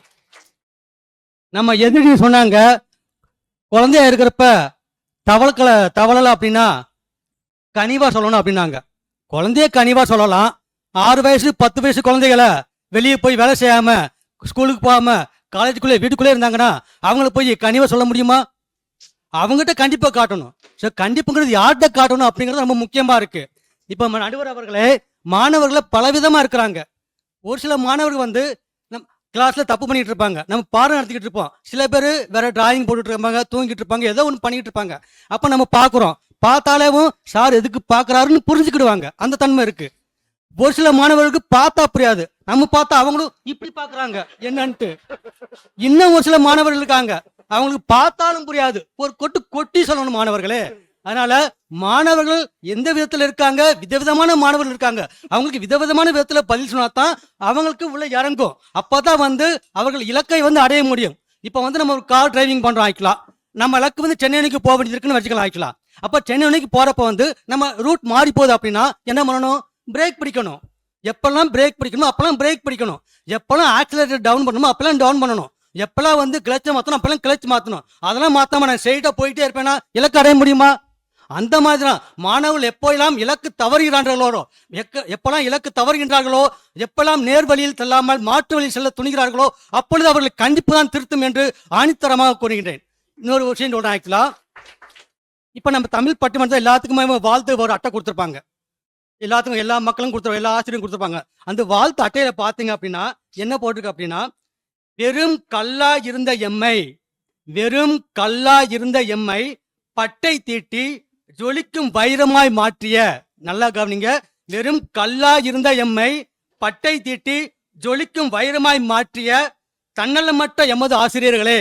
இதுல இருந்து தெரியணும், பட்டை தீட்டி ஜொலிக்கணும் அப்படின்னா எவ்வளவு ப்ராசஸ் பண்ண வேண்டியது இருக்கு. கனிவு வேலை செய்வாங்க, உங்களுக்கே தெரியணும். ஒரு பாடல் கூட வந்திருக்காக்கலாம், கல்லுக்குள்ளே சிற்பம் தூங்கி கிடக்கும், சின்ன ஒளி தட்டி தட்டி எழுப்பும், இது கல்லின் தோல்வியா இல்லை ஒளியின் வெற்றியா? இது ஒளியின் வெற்றியா கல்லின் தோல்வியா? அதாவது ஒளி விழும்போது வலின்னு நினைக்கிற எந்த கல்லும், ஒளி விழும்போது வலின்னு நினைக்கிற எந்த கல்லும் நினைக்கிற சிற்பமாக மாற முடியாது. அதாவது ஒரு காய்ச்சல் வந்தா கசப்பு மருந்து கசப்பா தான் இருக்கும், குடிச்சுதான் ஆகணும். காய்ச்சல் தெரியணும் அப்படின்னா அந்த மருந்தை குடிச்சுதான், கசப்பா இருக்கு அப்படின்னு மருந்து குடிக்காம இருக்க முடியுமா? முடியாது. மருந்து கசப்பா இருந்தாலும் குடிச்சுதான் ஆகணும். இரும்ப உருக்கி அனல காய்ச்சி செஞ்சாதான் கருவியல் செய்ய முடியும். இரும்ப உருக்கி அனல்ல காய்ச்சினாதான் கருவியல் செய்ய முடியும். தங்கத்தை சுட்டு சுட்டு தட்டி தட்டி எடுத்தாதான் அந்நியங்கள் செய்ய முடியும். அதே மாதிரி மாணவர்கள் தவறு செய்யும் பொழுது அவர்களை கண்டிக்கவில்லை என்றால் அவர்கள் இலக்கு மாறி தடமாறி செல்வதற்கு வாய்ப்பு உண்டு. அவர்கள் கண்டிக்கும் பொழுதுதான் அவர்கள் தடமாறி வலிமையுள்ள மாணவர்களாக உருவாவார்கள் என்று கூறுகின்றேன். வாழ்க்கையில நம்ம எப்பயுமே நடந்து போறப்பா வந்து ரொம்ப ஸ்மூத்தா இருக்குன்னு சொல்ல முடியாது. மேடு பள்ளங்கள் நிறைய இருக்கு. நீங்க வந்து கனிவை காட்டியே வளர்த்துங்க அப்படின்னா சூழ்நிலை மாறி வர்றப்ப அவங்க ரொம்ப சோர்ந்து போயிடுவாங்க. அதை ஃபேஸ் பண்ற தைரியம் உங்களுக்கு இருக்காது. வாழ்க்கை எப்படி இருக்குன்னு பாத்தீங்கன்னா, செல்லும் வழி எங்கெங்கும் பள்ளம் வரலாம், உள்ளம் எதிர்பாராமல் வெள்ளம் வரலாம், நேர்மை அது மாறாமல் தர்மம் அதை மீறாமல் நாளும் நடைபோடுங்கள் ஞானம் பெறலாம். சோ மாணவர்கள் நடந்து போற பாதையில் மேடு பள்ளங்கள் வரலாம். அது வலிமை கொண்டு எதிர்நோக்க வேண்டும் என்றால் அவளுக்கு கண்டிப்பு என்னும் மருந்தை ஆயுதத்தை எடுத்தால் மட்டுமே நடக்கும். இல்லைன்னா இப்ப நிறைய இடத்துல பாத்தீங்கன்னா நல்லா படிக்கிறவங்க நல்லா படிச்சிருவாங்க, அவங்களுக்கு ஒரு பிரச்சனையும் இல்லை. ஆனா கிளாஸ்ல நல்லா படிக்க, ஒரு எக்ஸாம் சொல்றேன், இது போன சமயம் நடந்துச்சு. ஆக்கலாம் ஒரு பையன் ஃபர்ஸ்ட் வர கிளாஸ் 8:30 கிளாஸ் ஆக்கலாம், அவன் 8:40 கிளாஸ்க்கு வந்தான். 8:30 கிளாஸ் 8:40 வந்தான். நானும் ஏன்பா லேட்டாக வரேன்னு கேட்டேன். அவன் டேஸ் காலர், பஸ் லேட் ஆச்சு அப்படின்னா, சரிப்பா நீ டயத்துக்கு வந்துடும் அப்படின்னு கனிவா தான் சொன்னேன். கனிவா சொல்லி இவ்வளோ அனுப்பிச்சுட்டு ஆகிக்கலாம். அடுத்த கிளாஸ் எனக்கு அடுத்த கிளாஸ் எப்போ ஆரம்பினா 10:30 ஆரம்பிக்குது, பிரேக் முடிஞ்சு ஆரம்பிக்குது. 10:30 பிரேக் முடிஞ்சு, அப்பயும் அவன் வந்து 5 minutes லேட்டாக வரான். காலேஜுக்கு வந்துட்டான் ஆனால் லேட்டாக வரான். இப்போ கேட்டேன் ஏன்பா லேட் அப்படின்னா, சார் கேண்டீன் போயிட்டு வர லேட் ஆயிடுச்சு அப்படின்னா. சரிப்பா நீ டயத்துக்கு வந்துருப்பா, அப்போதானே கிளாஸ் போய் நடந்துக்கிட்டு நீ இடையில வந்து டிஸ்டர்ப் ஆகுது, உனக்கும் நாலேஜ் கெயின் ஆகுது போயிடும். நீ கனிவா சொன்னேன், கண்டிப்பாக கனிவா சொன்னேன். அடுத்து இன்னொரு கிளாஸ் வந்து மதியம் 5th hour எத்தனை மணிக்கு? 1:40 ஹாஸ்டலுக்கு போயிட்டோ இல்லை வீட்டுக்கு போயிட்டு கேண்டீன் சாப்பிட்டு தான் வர்றான். அப்பயும் எனக்கு வரான் 1:40 1:50 தான் வந்தான். இப்பயும் கனிவா காட்டணுங்கிறீங்களா? நீங்க தான் சொல்லணும். இப்பயும் கனிவா பேசணுமா இல்ல கண்டிப்பா பேசணுமா? லேட்டா வர்றதுல அவன் ரொம்ப கண்டிப்பா இருக்கான். அவன் கண்டிப்பா இருக்கான். சார் இந்த இடத்துல நீங்க கண்டிப்பா காட்டி திருத்தலாம் அப்படின்னா அவன் டெய்லி லேட்டா வருவான். டெய்லி லேட்டா வந்தா நாலேஜ் ஏறுமா அவனுக்கு, பாதி கிளாஸ் போயிடும் அவனுக்கு. ஸோ இந்த இடத்துல கண்டிப்பா சொன்னேன், இங்க பாருப்பா 3 கிளாஸ் தொடர்ந்து லேட்டா வந்துட்ட, இனிமேலும் என்னால பொறுமையா இருக்க முடியாது, நீ அடுத்த கிளாஸ் டயத்துக்கு வரல அப்படின்னா உனக்கு பெர்மிட் பண்ணிடுவேன், ஆனா ஆப்ஷன் மார்க் பண்ணிடுவேன் அப்படின்னா அடுத்த கிளாஸ் கரெக்டா டயத்துக்கு வந்தாங்க. ஸோ கண்டிப்பு தான் வந்து மாணவர்கள் தவறு செய்யும் பொழுதும் இலக்கு மாறும் பொழுதும் நேர்வழி செல்வதற்கு பெரிதும் உறுதுணையாக இருக்கும். இப்போ வந்து நீங்க பாத்தீங்க அப்படின்னா உங்களுக்கு அட்டாமிக் ஸ்ட்ரக்சர் படிச்சிருப்பீங்கன்னு நினைக்கிறேன். அட்டாமிக் ஸ்ட்ரக்சர் அதுல என்ன இருக்கு? ஒரு ஆட்டம், அணுவோட சென்டர் பார்த்தது நியூக்ளியஸ். அதை சுத்தி எப்படி எலக்ட்ரான் எப்படி இருக்கு? சுத்திட்டே இருக்கா? இந்த எலக்ட்ரானுக்கு எப்பவுமே என்ன ஒரு ஆசை அப்படின்னா, இந்த நியூக்ளியஸ் விட்டு அப்படியே ஃப்ரீயா போயிடணும் அப்படின்னு ஆசை. இந்த நியூக்ளியஸ் என்ன பண்ணும் அப்படின்னா அது ஃப்ரீயா விடாது, கட்டுக்கோப்பா பிடிச்சி ஃபோர்ஸ் அப்ளை பண்ணி பிடிச்சி வச்சுக்கணும் எலக்ட்ரானை. இப்போ கொஞ்சம் திங்க் பண்ணி பாருங்க, இந்த நியூக்ளியஸ் மட்டும் அந்த ஃபோர்ஸை எலக்ட்ரான் பாவம் ஃப்ரீயா போகுது கனிவு காட்டி விட்டுச்சுன்னா என்ன ஆகும் நினைச்சு பாருங்க. உலகமே ஸ்தம்பித்து போயிடுவோம். சார் அதுதான். சோ அந்த நிலை மாணவர்களுக்கு வரக்கூடாது என்றால் கண்டிப்பு என்னும் ஆயுதம் கண்டிப்பாக எடுக்க வேண்டிய இடத்தில் அந்த ஆயுதம் எடுத்தால் மட்டுமே மாணவர்கள் நல்வழியில் வாழ்க்கை செம்மைப்படும். ஸோ மாணவர்கள் வலிமையாக இருக்கணும் அப்படின்னா தான் வலிமையான மாணவர்கள் மட்டுமே ஒரு வலிமையான சமுதாயத்தை உருவாக்க முடியும்.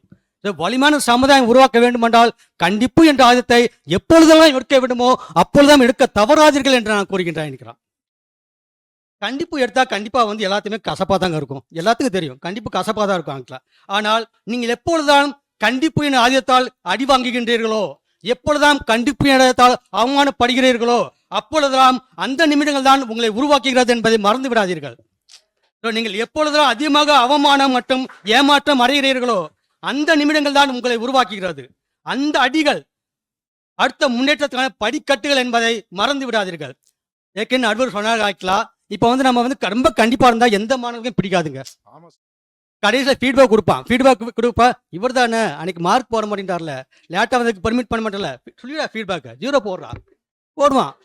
ஆனால் நாங்கள் அதெல்லாம் வார்த்தையில் கவலைப்பட மாட்டோம். இனி என்னதான் எனக்கு ஃபீட்பேக் 0 கொடுத்தாலும், என்னை நீ என்னதான் திட்டினாலும் எனக்கு தேவை உன்னோட முன்னேற்றம் மட்டும்தான் அப்படிங்கிற நம்ம குறிக்கோளாக இருக்கும். ரொம்ப கரெக்டாக இருப்பாக்கலாம். அதனால நீங்க சொல்ற வசைகளையும் நீங்க கொடுக்க 0 ஃபீட்பேக்கையும் தாங்கிக் கொண்டு உங்களை செம்மைப்படுத்த வேண்டும் என்ற நோக்கத்தில் கண்டிப்பு காட்டுகிறோமே. நாங்கள் தியாக செம்மல்கள் என்று சொன்னாலும் மிகையாகாது என்று கூறுகின்றேன். அண்ணா சிலைக்கு பக்கத்துல ஒரு சிலை வச்சிருங்க.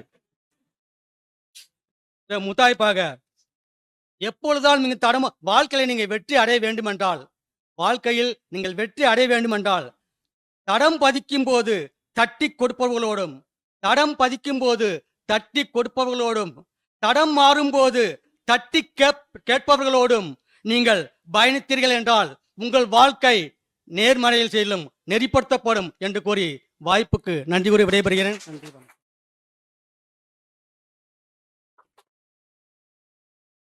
சார் உண்மையிலேயே எனக்கு கிருஷ்ணகுமார் சாரை ரொம்ப பிடிச்சிருக்கு சார். எவ்வளோ எவ்- எவ்வளவு பொறுப்பான ஒரு பேராசிரியர்னு தெரியுது சார் இவர். கண்டிப்புங்கிறது எவ்வளவு முக்கியம்னு எனக்கு உணர்ந்துட்டாரு சார். ரைட்டா, ரொம்ப அருமையா பேசினாரு. என்னமோ சொன்னாரு சார், கிளச்சுனாரு, ஆக்சிலேட்டர்னாரு. நான் ஒருவேளை மெக்கானிக் ப்ரொஃபஸரா இருப்பார் போல அப்படின்னு நினைச்சா, திடீர்னு இயற்பியல்ல இருந்து 2 எலக்ட்ரான் அப்படின்லாம் சொன்னாங்க. ரொம்ப கஷ்டம் சார் இந்த தலைப்புல பேசுறது. அதுல அவர் எத்தனை விஷயங்களை, சினிமா பாட்டு 2 எடுத்துட்டு அதுவும் விஜய் பாட்டினா தான் கேட்பாங்கிறதுனால விஜய் பாட்டை பாடிட்டு, ஆமா பாடின பாட்டை பொறுத்துக்கிட்டாங்க அப்படின்னு ஒண்ணு, அப்புறம் ஒரு சிவாஜி கணேசன் பாட்டை பாடிட்டு, சரியா ரொம்ப அருமையா சொன்னார் சார். லேட்டா வர்ற மாணவர்களை இவர் எவ்வளவு, ஒரு தடவை சொல்லுவேன், 2 தடவை சொல்லுவேன், 3 தடவை சொல்லுவேன். அதுக்கு மேல நீ வந்தா நான் என்ன செய்யறது? அவர் எவ்வளவு அழகா சொன்னார். கண்டிப்பா அப்படி 3ஆவது தடவை சொன்ன உடனே அந்த பையன் ஒழுங்கா வர ஆரம்பிச்சிட்டான். இது அவன் செஞ்ச தப்பு இல்ல. அதனால இவர் என்ன நினைச்சுக்கிட்டாரு, கண்டிப்பா சொன்னா வந்துருவான்னு நினைச்சுக்கிட்டாரு. விடுங்களா. ஆனா ரொம்ப பிடிச்சிருக்கு சார். நீங்க எல்லாம் லேட்டா வர்ற மாணவர்களை நீங்க ஏன் லேட்டா வரேன்னு கேக்குறீங்கன்னா, சரியான நேரத்துக்கு நீங்க கிளாஸுக்கு போயிடுறீங்க பாருங்க. உங்க பேராசிரியர்கள் அந்த நேரம் தவறாமைங்கிற ஒரு விஷயத்துல அவர் கண்டிப்பா இருந்ததுனாலதான் யார் லேட்டா வராங்கன்னு கண்டுபிடிக்க முடியுது. பாடம் நடத்துறதுங்கிற இடையில இந்த பாடம் நடத்துறதுன்னு சொல்லும் போது இவர் எப்பவுமே பாடம் நடத்துற ப்ரொஃபஸரா இருப்பாரோ அப்படின்னு உங்களெல்லாம் யாருக்கும் பிடிக்காது சார். இன்னைக்கு பாடம் நடத்தாத பேராசிரியர்களுக்கு தான் சார் மரியாதை. அதான் ட்ரெண்டிங்ல இருக்குங்கிறத நம்ம புரிஞ்சுக்கணும் சார். ரொம்ப நல்லா பேசியிருக்காரு சார். ரொம்ப பாயிண்ட் எடுத்து கஷ்டமான தலைப்புல ரொம்ப பொறுப்புணர்ச்சியோட அருமையா பேசியிருக்காரு. நான் இவர் பக்கம் நான் போயிட்டேன். I love you sir.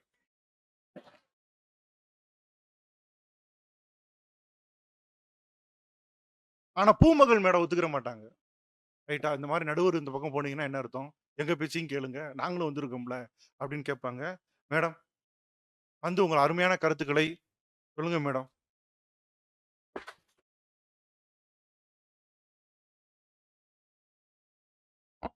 அனைவருக்கும் மாலை வணக்கம்.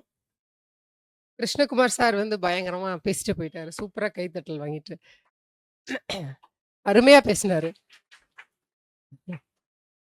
ஆனா குழந்தைகிட்ட மட்டும்தான் அன்பு காட்டணுங்கிறாரு. இவங்க பெரியவங்க கிட்ட காட்ட வேண்டாமா?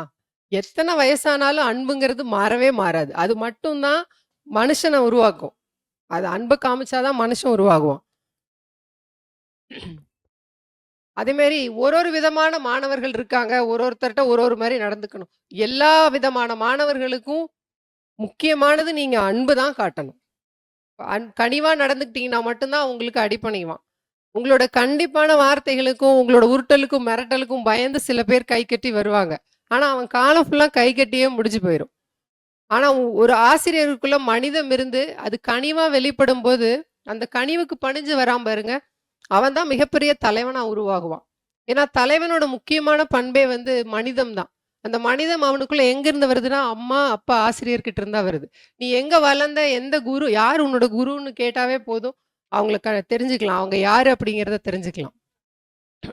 அதே மாதிரி இந்த அலுமினி எல்லாம் நம்ம காலேஜ்ல வந்து பேசுறாங்க அப்படின்னு சொல்லுவாங்க இல்லையா? அதுல வந்து அஹ், நம்ம காலேஜ்ல ஐபிஎஸ் ஆஃபீஸர் படிச்சு ஐபிஎஸ் ஆஃபீஸர் ஆகி இப்போ ஊழலுக்கு எதிராக மிகப்பெரிய போராட்டம் பண்ணிட்டு இருக்காரு இல்லையா?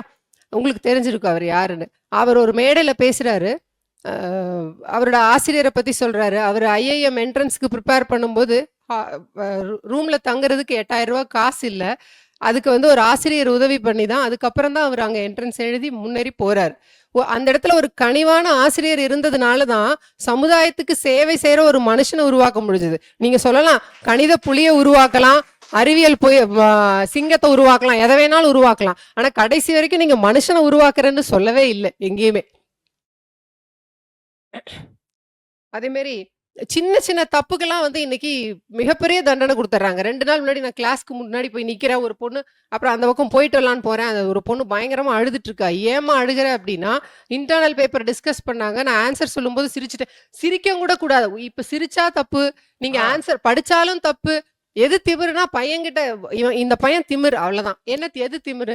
அவன் உங்களை விட அதிகமா தான் யோசிப்பான். ஏன்னா நாம பிறக்கும் போது 10 நாள் கழிச்சு தான் கண்ணே திறந்தோம். நாமெல்லாம் நம்ம காலத்துல இன்னைக்கெல்லாம் உருட்டி முழிச்சிட்டு பிறக்குதுங்க குழந்தைங்க. அதனால அந்த குழந்தைங்க திறமையா தான் இருக்கும். அதுங்க திறமையில அதுங்க பாட்டுக்கு எங்கேயோ அதோட பாதையில போகட்டும். நம்ம சொல்லி கொடுக்க வேண்டியதெல்லாம் ஒரு சுய அறம் இருக்கணும், ஒழுக்கம் இருக்கணும். அது எந்த பாதையில போனாலும், எந்த எந்த வழியில போனாலும் நீ இதை ஃபாலோ. அவர் சார் சொன்னதை நான் அப்படியே கண்டினியூ பண்றேன். அவர் நம்மளுக்கே எடுத்து கொடுத்துட்டு போறாரு. சத்தியத்தை நீங்கள் காத்திருந்தால் சத்தியம் உங்களை காத்திருக்கும். ஹியூமன் வேல்யூஸ் உங்களுக்கு நீங்க ஃபாலோ பண்ணீங்கன்னா எந்த துறைக்கு போனாலும் அவன் மிளிர போறான். இதுக்கெல்லாம் வந்து கனிவுல தான் செய்ய முடியும் உங்களால, கனிவான வார்த்தைகளால. இப்படி பண்ணிட்டீங்களே சார். நீங்க பாடின பாட்டையே வச்சு அவங்க டீமுக்கு அவங்க பேசிட்டு இருக்காங்க. சூப்பர். ஹிட்லரை வந்து நாம வந்து மிகப்பெரிய கொடுமைக்காரனா தான் நம்ம அப்படியே பார்த்துட்டு இருக்கோம். பட் அவருடைய குழந்தை பருவம் வந்து அவருக்கு நல்லாவே அமையல. அவங்க அப்பா வந்து அவரோட சாந்த குணத்தை வெளியில கொண்டு வரவே இல்லை. அவரோட மிருகத்தை தான் வெளியில கொண்டு வந்தாரு. அவருக்கும் ஒரு நல்ல அப்பா கிடைச்சு, நல்ல அம்மா கிடைச்சு, ஆசிரியர் கிடைச்சிருந்தா அவரையும் இன்னைக்கு நம்ம பாராட்டிட்டு தான் இருப்போம். ஏன்னா எல்லா இடத்துலையுமே அன்பு தான் தேவைப்படுது. சார் சொன்ன மாதிரி வீட்டுக்கு வந்த உடனே நம்ம குழந்தை உள்ள வருது, சாயந்தரம் நான் வீட்டுக்கு போறேன் 6 மணிக்கு உள்ள வருதுன்னா வா அப்படின்னு சும்மா சொல்லிட்டேன்னா முடிஞ்சா, வாசாமி அப்படின்னு சொன்னோம்னா அன்னைக்கு நடந்தது எல்லாம் சொல்லும். அது எந்த தப்புமே செய்யாது. அது ஏதாவது தப்பு செய்ய தோணுனா கூட அம்மா எவ்வளவு பாசமா இருக்காங்க, எவ்வளவு அன்பா இருக்காங்க, நம்ம செய்யவே கூடாது, தப்பு செய்யக்கூடாதுன்னு அதுக்குள்ள உறுத்த ஆரம்பிக்கும். அது எல்லாத்தையும் நம்ம கிட்ட சொல்லும். அதோட முகமே மலர்ந்து இருக்கும். அந்த அன்புக்கு இருக்கிற வேல்யூ வேற எதுக்குமே கிடையாது. ஒரு செடி வளரணும்னா கூட நீங்க வந்து அறிவியல்ல சொல்லலாம், சும்மா அந்த மண்ணு போதும், தண்ணி போதும், சூரிய சக்தி இருந்தா போதும்னு சொல்லலாம். அது எல்லாத்தையும் மீறி அதை சுத்தி இருக்கிற ஆட்கள் தான் அதை முடிவு பண்றாங்க. நீ உங்க வீட்டுல இருக்கிற செடியை வந்து கொண்டு போய் 2 நாள் பக்கத்து வீட்டுல கொடுத்துட்டு வெளியூர் போயிட்டு வாங்க, அவங்க எவ்வளவு தண்ணி ஊத்துட்டும் அது வளராது. அது வாடி வாட்டமா தான் இருக்கும். நீங்க அன்பை காமிச்சா மட்டும்தான் அவனோட மாணவனோட திறமை அத்தனையும் வெளியில வரும். அவனோட கவிதையை கொண்டுடுறீங்க உங்க கண்டிப்பான வார்த்தைகளால, அவனோட கற்பனையை கொண்டுடுறீங்க, அவனோட கவிதை, அவனோட பேச்சு திறன், அவனோட கான்பிடன்ஸ் உடைச்சிடுறீங்க. அதுக்கப்புறம் அவன் எங்க வளர்றது, அதுக்கப்புறம் எங்க முன்னேற்றம்?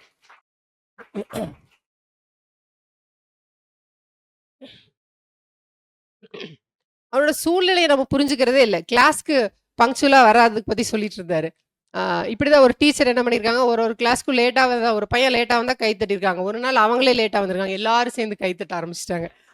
சரி, ஆமா. அப்புறம் இன்னைக்கு கண்டிப்புங்கிறது, நீங்க உங்களோட கண்டிப்புலலாம் நீங்க எங்களுக்கு அடியே கொடுத்தாலும் நாங்க வாங்கிக்கிறோம், ஆனா அதுல அக்கறை மட்டும் இருந்துச்சுன்னா நாங்க வாங்கிக்கிறோம். இன்னைக்கு வேற எசன்ஸ் எல்லாம் நீங்க சேர்த்திட்டீங்க, வேற சில பல விஷயங்கள். அது இந்த மாணவர்களுக்கு இப்ப புரியும். ஏன்னா நிறைய பட்டிருப்பாங்க. சில பல விஷயங்கள் என்னங்கிறது அவனுக்கு புரியும். நிறைய ஆசிரியர்கள் அதை சேர்த்துனதுனால தான் அவங்க கையில இருந்து தடியை பிடுங்கி கீழே போட்டாங்க. உங்க வீட்டு பிரச்சனை, உங்கள் சுத்தி இருக்கிற பிரச்சனை, தன்னிலை மறந்தன்னு யாரோ ஒருத்தவங்க பேசும்போது சொன்னாங்க. தன்னிலை மறந்து இன்னைக்கு மாணவர்களை கண்டிக்கிறதுனால தான் அந்த கண்டிப்பு வேண்டான்னு சொல்லி தடியை பிடிக்கி கீழே போட்டுட்டாங்க. ஆம், என்னோட என்னோட மாணவி ஒரு கவிதை காலையில எழுதி கொண்டு வந்தா. இங்கதான் இருக்கா அவ. அவ அவளோட அவ எழுதினதை நான் உங்களுக்கு படிச்சு காமிச்சு என்னோட உரையை முடிச்சுக்கிறேன். பூ ஒன்று இருந்ததுன்னு சொல்லி என்னை பத்தி கொஞ்சம் எழுதிட்டா. அதுக்கப்புறம் அவ எழுதியிருக்கா பாருங்க. அதெல்லாம் அது வேண்டாம், அது வேண்டாம், அது வேண்டாம். ஒரு பட்டாம்பூச்சி மட்டும் தன்னால் முடியாது என்று எண்ணி சிறகை விரிக்க கூட பயமுற்றது. இதர பட்டாம்பூச்சிகளும் பறந்து சென்றன வானத்தை நோக்கி. கொஞ்சம் உதவினால் அப்பட்டாம்பூச்சியும் பறந்து இருக்கும் போல அப்படின்னு 3 புள்ளி வச்சு அவளோட வழியை வந்து சொல்லியிருக்கா பாருங்க. அவளோட சூழ்நிலை எனக்கு மட்டும்தான் தெரியும். அதை நான் விளம்பரப்படுத்த விரும்பல. யாரும் தன்மேல் நம்பிக்கை கொள்ளவில்லை என்றும் தன்னுடைய திறமைகளைக் கண்டு சந்தேகமுற்று அந்த பட்டாம்பூச்சி ஏனோ கூட்டத்துடன் பறக்கவில்லை. எல்லோரும் அப்பட்டாம்பூச்சியை கண்டு சிரித்தனர், கேலி செய்தனர். ஆனால் அம்மலர் மட்டும் அப்பட்டாம்பூச்சி மேல் அதிக அன்பும் நம்பிக்கையும் செலுத்தி, பாருங்க, அன்பும் நம்பிக்கையும் செலுத்தி தன்னாலும் பறக்க இயலும் என்று காண்பித்தது. அப்பட்டாம்பூச்சியும் சிறிது சிறிதாக முயற்சித்து பறக்க ஆரம்பித்திருக்கிறது. அதுக்கப்புறம் மறுபடியும் எங்க அப்பா வேலை இழுத்துருக்காங்க, எங்க அப்பா எனக்கு பேர் வச்சாங்க, அதெல்லாம் சொல்லிட்டு கடைசியா ஒரு படத்தை வரைஞ்சு கொடுத்துருக்காங்க. இங்க எது ஜெயிச்சுதுன்னு பாருங்க. எத்தனையோ மாணவர்களுக்கு நம்ம டெக்னிக்கலா எத்தனையோ நம்ம சொல்லித்தர்றோம். ஆனா அது எல்லாத்தையும் மீறி நம்ம காட்டுற அந்த சின்ன அன்பு, சின்ன கருணை வந்து எங்கேயோ கொண்டு போய் நிறுத்திடும். எவ்வளவோ உயரத்துல கொண்டு போய் மாணவர்களை நிறுத்திடும். நீங்க வேற, நான் பாயிண்ட்ஸ் நிறைய இன்னும் வச்சிருக்கேன். பையன் இப்படிதான் கிளாஸ்ல இப்படியே வாட்சை பார்த்துட்டே இருப்பான். அப்ப கிளாஸ் எடுக்கும்போது வாட்சை பார்த்துட்டே அதே மாதிரி மணி அடிச்சிட்டீங்க நீங்க. அது 6 நிமிஷத்துக்கு ஒருக்கா அடிக்க சொல்லியிருக்காங்க மேடம். நன்றி, நன்றி.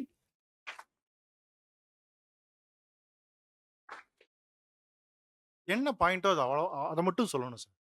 சும்மா அது இதெல்லாம் சொல்லக்கூடாது. மேடம் வந்து இருக்கிற பாயிண்ட் என்ன, அது அழகா சொல்லியிருக்காங்க. ரொம்ப அற்புதம். நீங்க எந்த டிபார்ட்மெண்ட் மேடம்? உங்க டிபார்ட்மெண்ட்ல தான் நான் வந்து படிப்பேன். இப்ப இவங்க கிளாஸ்ல தான் நம்ம படிக்கணும்னு ஆசையா இருக்குதுல்ல, ரைட்டா? ஸ்டூடெண்ட்டை கொஞ்சம் விடுங்க சார். ஒரு லேட்டா வந்துட்டா இப்ப என்ன? இந்த பாலம் கட்டிக்கிட்டு இருக்காங்க, எவ்வளவு டிராஃபிக்கா இருக்கு, கஷ்டப்பட்டு வராங்க. வந்த உடனே முதல்ல அனுமதிச்சிருங்க, அப்புறம் கேளுங்களேன் ஏன்டா லேட்டா வந்த அப்படின்னு கேட்கலாம். அவங்கள ஒரு ஆசுவாசப்படுது. வந்த உடனே மூஞ்சில முள்ள கட்டிக்கிட்டே ஏன் சார் நிக்கிறீங்க, கொஞ்சம் சிரிங்க. ஒரு சிரிச்சிங்கன்னா வைங்களேன், அவங்க ரொம்ப எளிமையாயிடுறாங்கல்ல. வெறும் அருமையா சொன்னாங்க. ஸ்டூடெண்ட் சிரிச்சா உங்களுக்கு என்ன பிரச்சனை? ஸ்டூடெண்ட் சிரிச்சா என்ன பிரச்சனை? இப்ப இருக்கிற தலைமுறை, இப்ப இருக்கிற மாணவர்களுக்கெல்லாம் எமோஷன்ஸ்னா எதுவுமே தெரியாது. அவங்களுக்கு எமோஜி தான் தெரியும். அவங்க அழுதும் பார்த்தது இல்ல, சிரிச்சும் பார்த்தது இல்ல. ஏதோ எமோஜி வச்சு தான் வாழ்ந்துட்டு இருக்காங்க. அந்த மாணவர்கள் சிரிச்சா சந்தோஷப்படலாம்ல. உயிரோட இருக்கிறவங்களுக்கு தான் நம்ம பாடம் நடத்திட்டு இருக்கோம். நம்ம என்ன ரோபோவுக்கா பாடம் நடத்துறோம்? அதனால ரொம்ப அழகா சொன்னீங்க மேடம். கனிவு காட்டுங்க. ஆசிரியர்கள் மாணவர்களோட ஓனர்ஸ் கிடையாது. ஒரு ஓனர் மாதிரி ஆசிரியர்கள் நடந்துக்கிற கூடாது. ரொம்ப சிறப்பா சொன்னீங்க மேடம். ஆசிரியர்கள் கனிவு காட்டுங்கன்னு சொன்ன உடனே, ஒரு ஆசிரியரை பத்தி ஸ்டூடெண்ட் கவிதை எழுதியிருக்கிறாங்க. ரொம்ப பெரிய விஷயங்க. பாத்ரூம்ல தான் எழுதி போட்டு போவாங்க. ஆனா கவிதை எழுதி அதுல வந்து அவங்க எப்படி நான் உருவாக்கிக்கிட்டு இருக்கேன் உங்களால அப்படின்னு சொல்லி கொடுத்துருக்காங்கன்னா, இதை விட பெரிய வரம் என்ன வேணும்? என்னங்க சார்?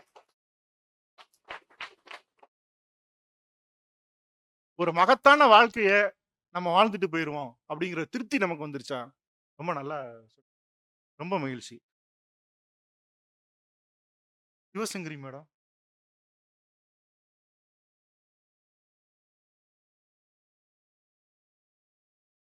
ரொம்ப கஷ்டமான நேரத்துல வர்றதுக்கு ஒரு பெரிய இது வேணும் மேடம். சூப்பர். 2 நாளா காய்ச்சல்னு சொன்னாங்க. மதிப்பிற்குரிய நடுவர் அவர்களே,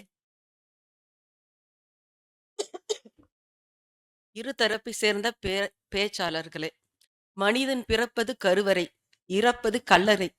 இடைப்பட்ட காலத்தில் அவனை சீர்படுத்துவது வகுப்பறை. அப்படிப்பட்ட வகுப்பறைவின் சிற்பிகளான ஆசிரியர்களே, நாளைய நட்சத்திரம் என்று நாங்கள் நம்பிக்கை கொண்டிருக்கும் மாணவர்களே, உங்கள் அனைவருக்கும் எனது வணக்கம்.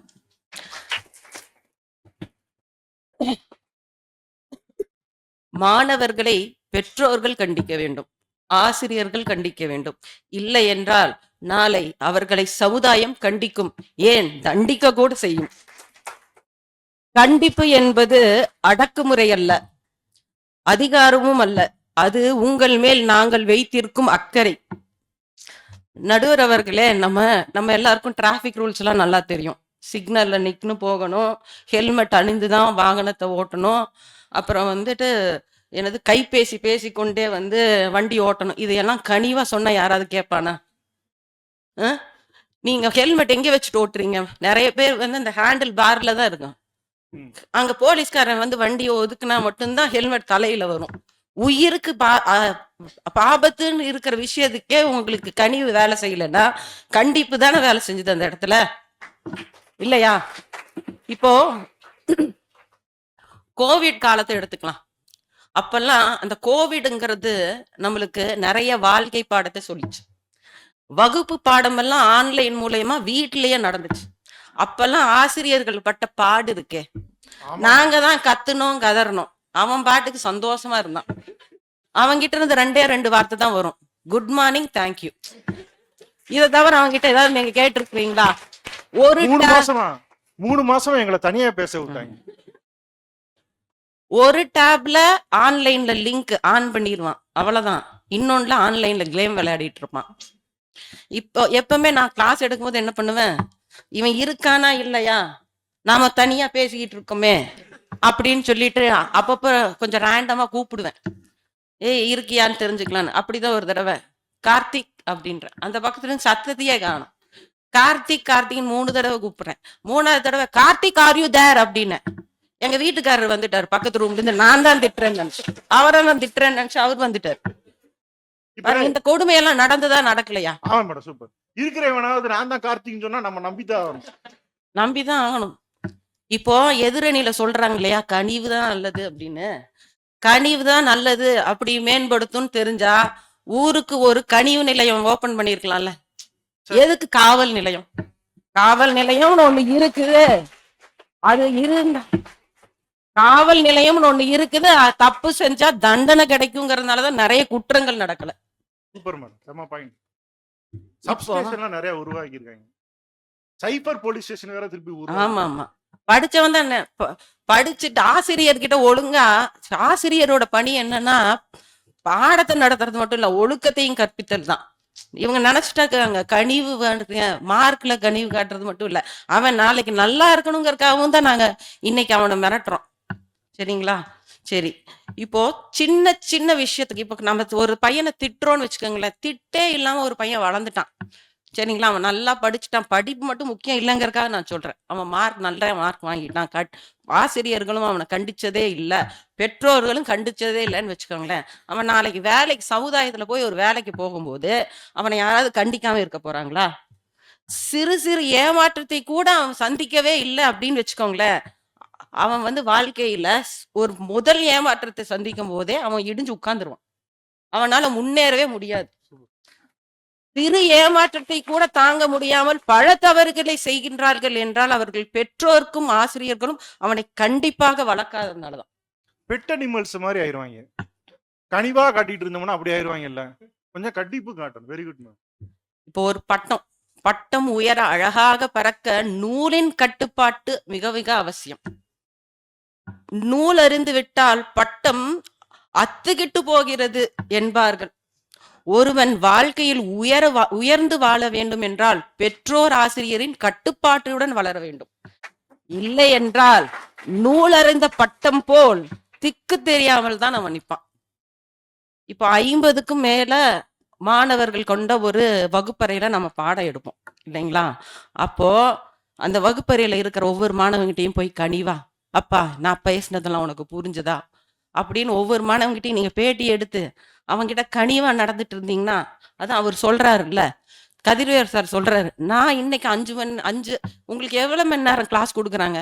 45 மணி நேரம் சிலபஸ்னா உங்களுக்கு 45 மணி நேரம் தானே. நீங்க உங்களுக்கு 46 மணி நேரம் கிளாஸ் எடுத்தாவே பையனுக்கு பிடிக்காது. பிடிக்குமான்னு சொல்லுங்க, எக்ஸ்ட்ரா கிளாஸ்ன்னு சொல்லி பாருங்க. நீங்களாம் கனிவான ஆசிரியர்கள் தானே? எக்ஸ்ட்ரா கிளாஸ் அவர் சொல்லுவாரா? நீங்க நம்புறீங்களா? நடுவரை நீங்க நம்புறீங்களா? 45 மணி நேரம் சிலபஸ அவர் வந்து கனிவா அவனுக்கு எல்லா பிரச்சனையும் தீர்த்து வச்சுட்டு அவர் சிலபஸ் முடிச்சிருவாராம். ம். இத நீங்க நம்புறீங்களா? சத்தியமா முடியல மேடம். பாருங்க. ஏமாத்துறாரு. பிரச்சனையே இருக்காதம்மா கனிவா இருந்தா. ஏன் அவன் இப்படி போனா? கேட்கவே மாட்டான்.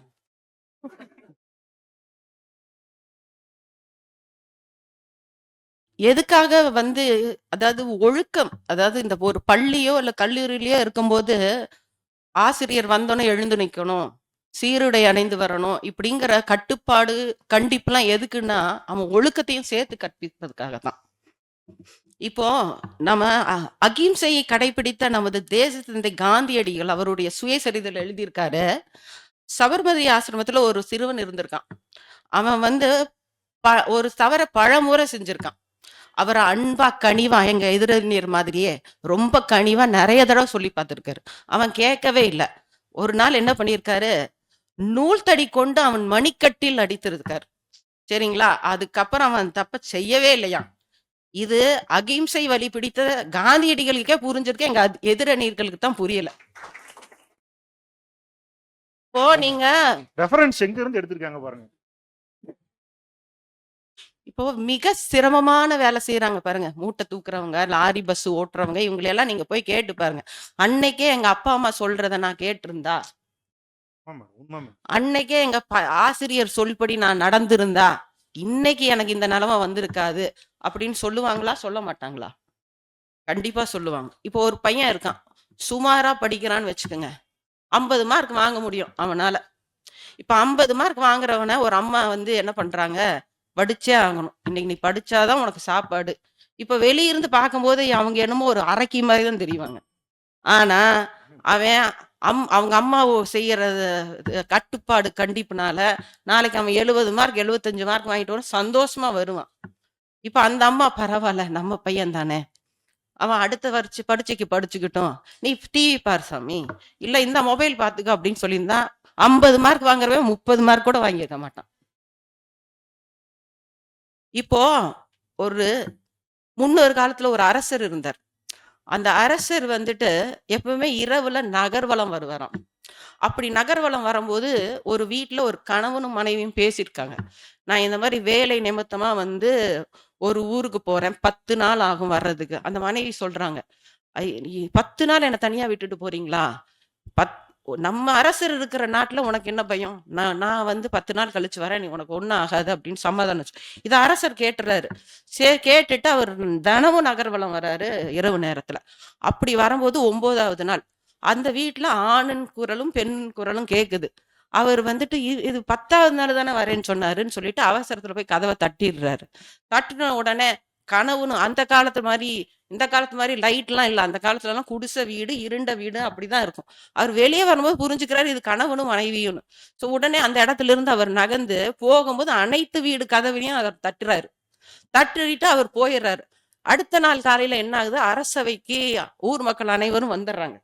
வந்து ஐயா நீங்க உங்க ஆட்சியில ஒரு தப்பு நடந்துருச்சு, இந்த மாதிரி இந்த சம்பவம் நடந்துச்சுன்னு சொல்றாங்க. சரி, அரசர் கேட்கிறாரு என்ன பண்ணலான்னு. கட்டிய கையை வெட்டுவோம் அப்படின்னு வெட்டணும்னு சொல்றாங்க. உடனே அரசர் வாள் எடுத்து தன் கையை வெட்டிக்கிட்டாரு. அப்படிப்பட்ட மன்னன் தான் பொற்கை பாண்டியன். இந்த மாதிரி அவருக்கு பின்னாடி தங்கத்தில் இந்த அறவழியில நடந்ததால அவருக்கு தங்கத்துல கை முளைச்சதுன்னு கதை இருக்கு. அதெல்லாம் உண்மையா பொய்யான்லாம் நம்ம ஆராய வேண்டாம். ஆனா இந்த மாதிரி நீதி கதைகளை போதிக்கிற இடம் எது?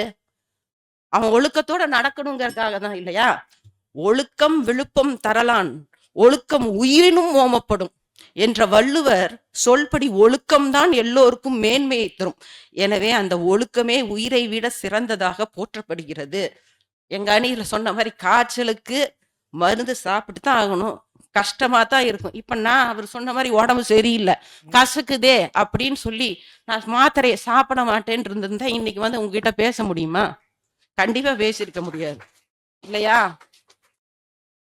சோ மாத்திரை எப்படி கசப்போ அது போல கண்டிப்பும் கஷ்டமா தான் இருக்கும். கண்டிப்புக்கு ஆளாகும் குழந்தைகள் தான் வாழ்வில் சிறப்புற வாழ்வார்கள். கண்டிப்பு என்பது அவர்களுக்கு வழங்கும் தண்டனை அல்ல, அவர்களை நல்வழிப்படுத்தி வாழ வைக்கும் வழி என்பதை தெரிவித்துக் கொண்டு எனக்கு நன்றி எனக்கு இந்த வாய்ப்பினை நல்கிய அனைவருக்கும் நன்றி தெரிவித்துக் கொள்கிறேன்.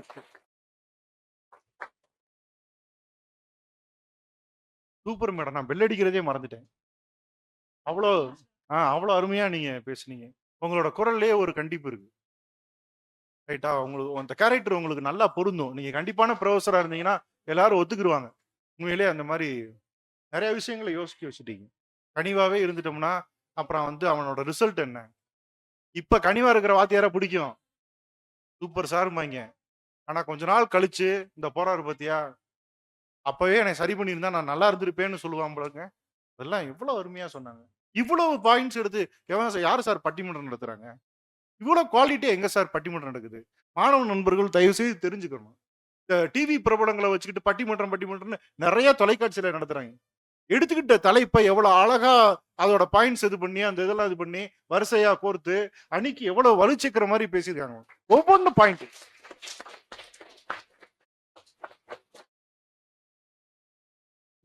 பாயிண்ட் அது வந்து கண்டிப்பு அப்படிங்கிற பக்கம் வந்து நான் தீர்ப்பு சொல்லிடுவேணும்னு பயமா இருக்கு. இப்பயே சொல்லிட்டு போயிடலாமா அப்படின்ற அளவுக்கு பயமா இருக்கு. யாருதான்ப்பா உங்களை கண்டிக்கிறது?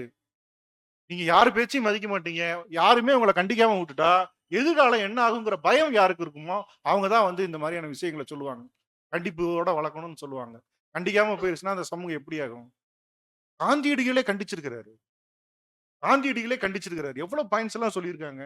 தயவு செய்து இந்த சொன்ன பாயிண்ட்ஸ் எல்லாம் யூடியூப் லைவ் போதாப்பா, நான் ரெக்கார்ட் பண்ணி இல்லாதவங்களுக்கு எல்லாம் காட்டுங்க, வராதவங்களுக்கு எல்லாம் சொல்லுங்க.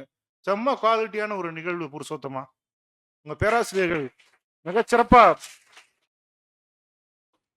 மிகச்சிறப்பா பாயிண்ட்ஸ் எடுத்துட்டு இதை வந்து இருக்கிற வேலையில இதையும் சேர்ந்து யோசிச்சு ரொம்ப அழகா சொல்லியிருக்கீங்க. எனக்கு ரொம்ப பெருமையா நிறைவாக இருக்கிறது.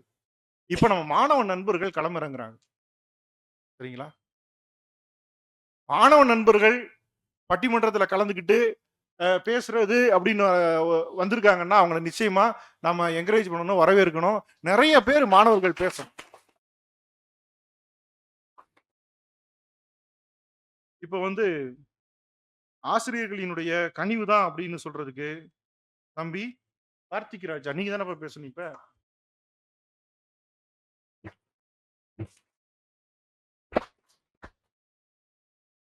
ஆராரோ பாடியதில்லை நீங்கள், அறவழியை காட்டியவர்கள் நீங்கள், உறுதுணையாக நின்றவர்கள் நீங்கள், எங்களை உருக விட்டதில்லை நீங்கள். அணியாக நின்றவர்கள் நாங்கள், அரியணையை காட்டியவர்கள் நீங்கள், சிறு துளியாக இருந்தவர்கள் நாங்கள்.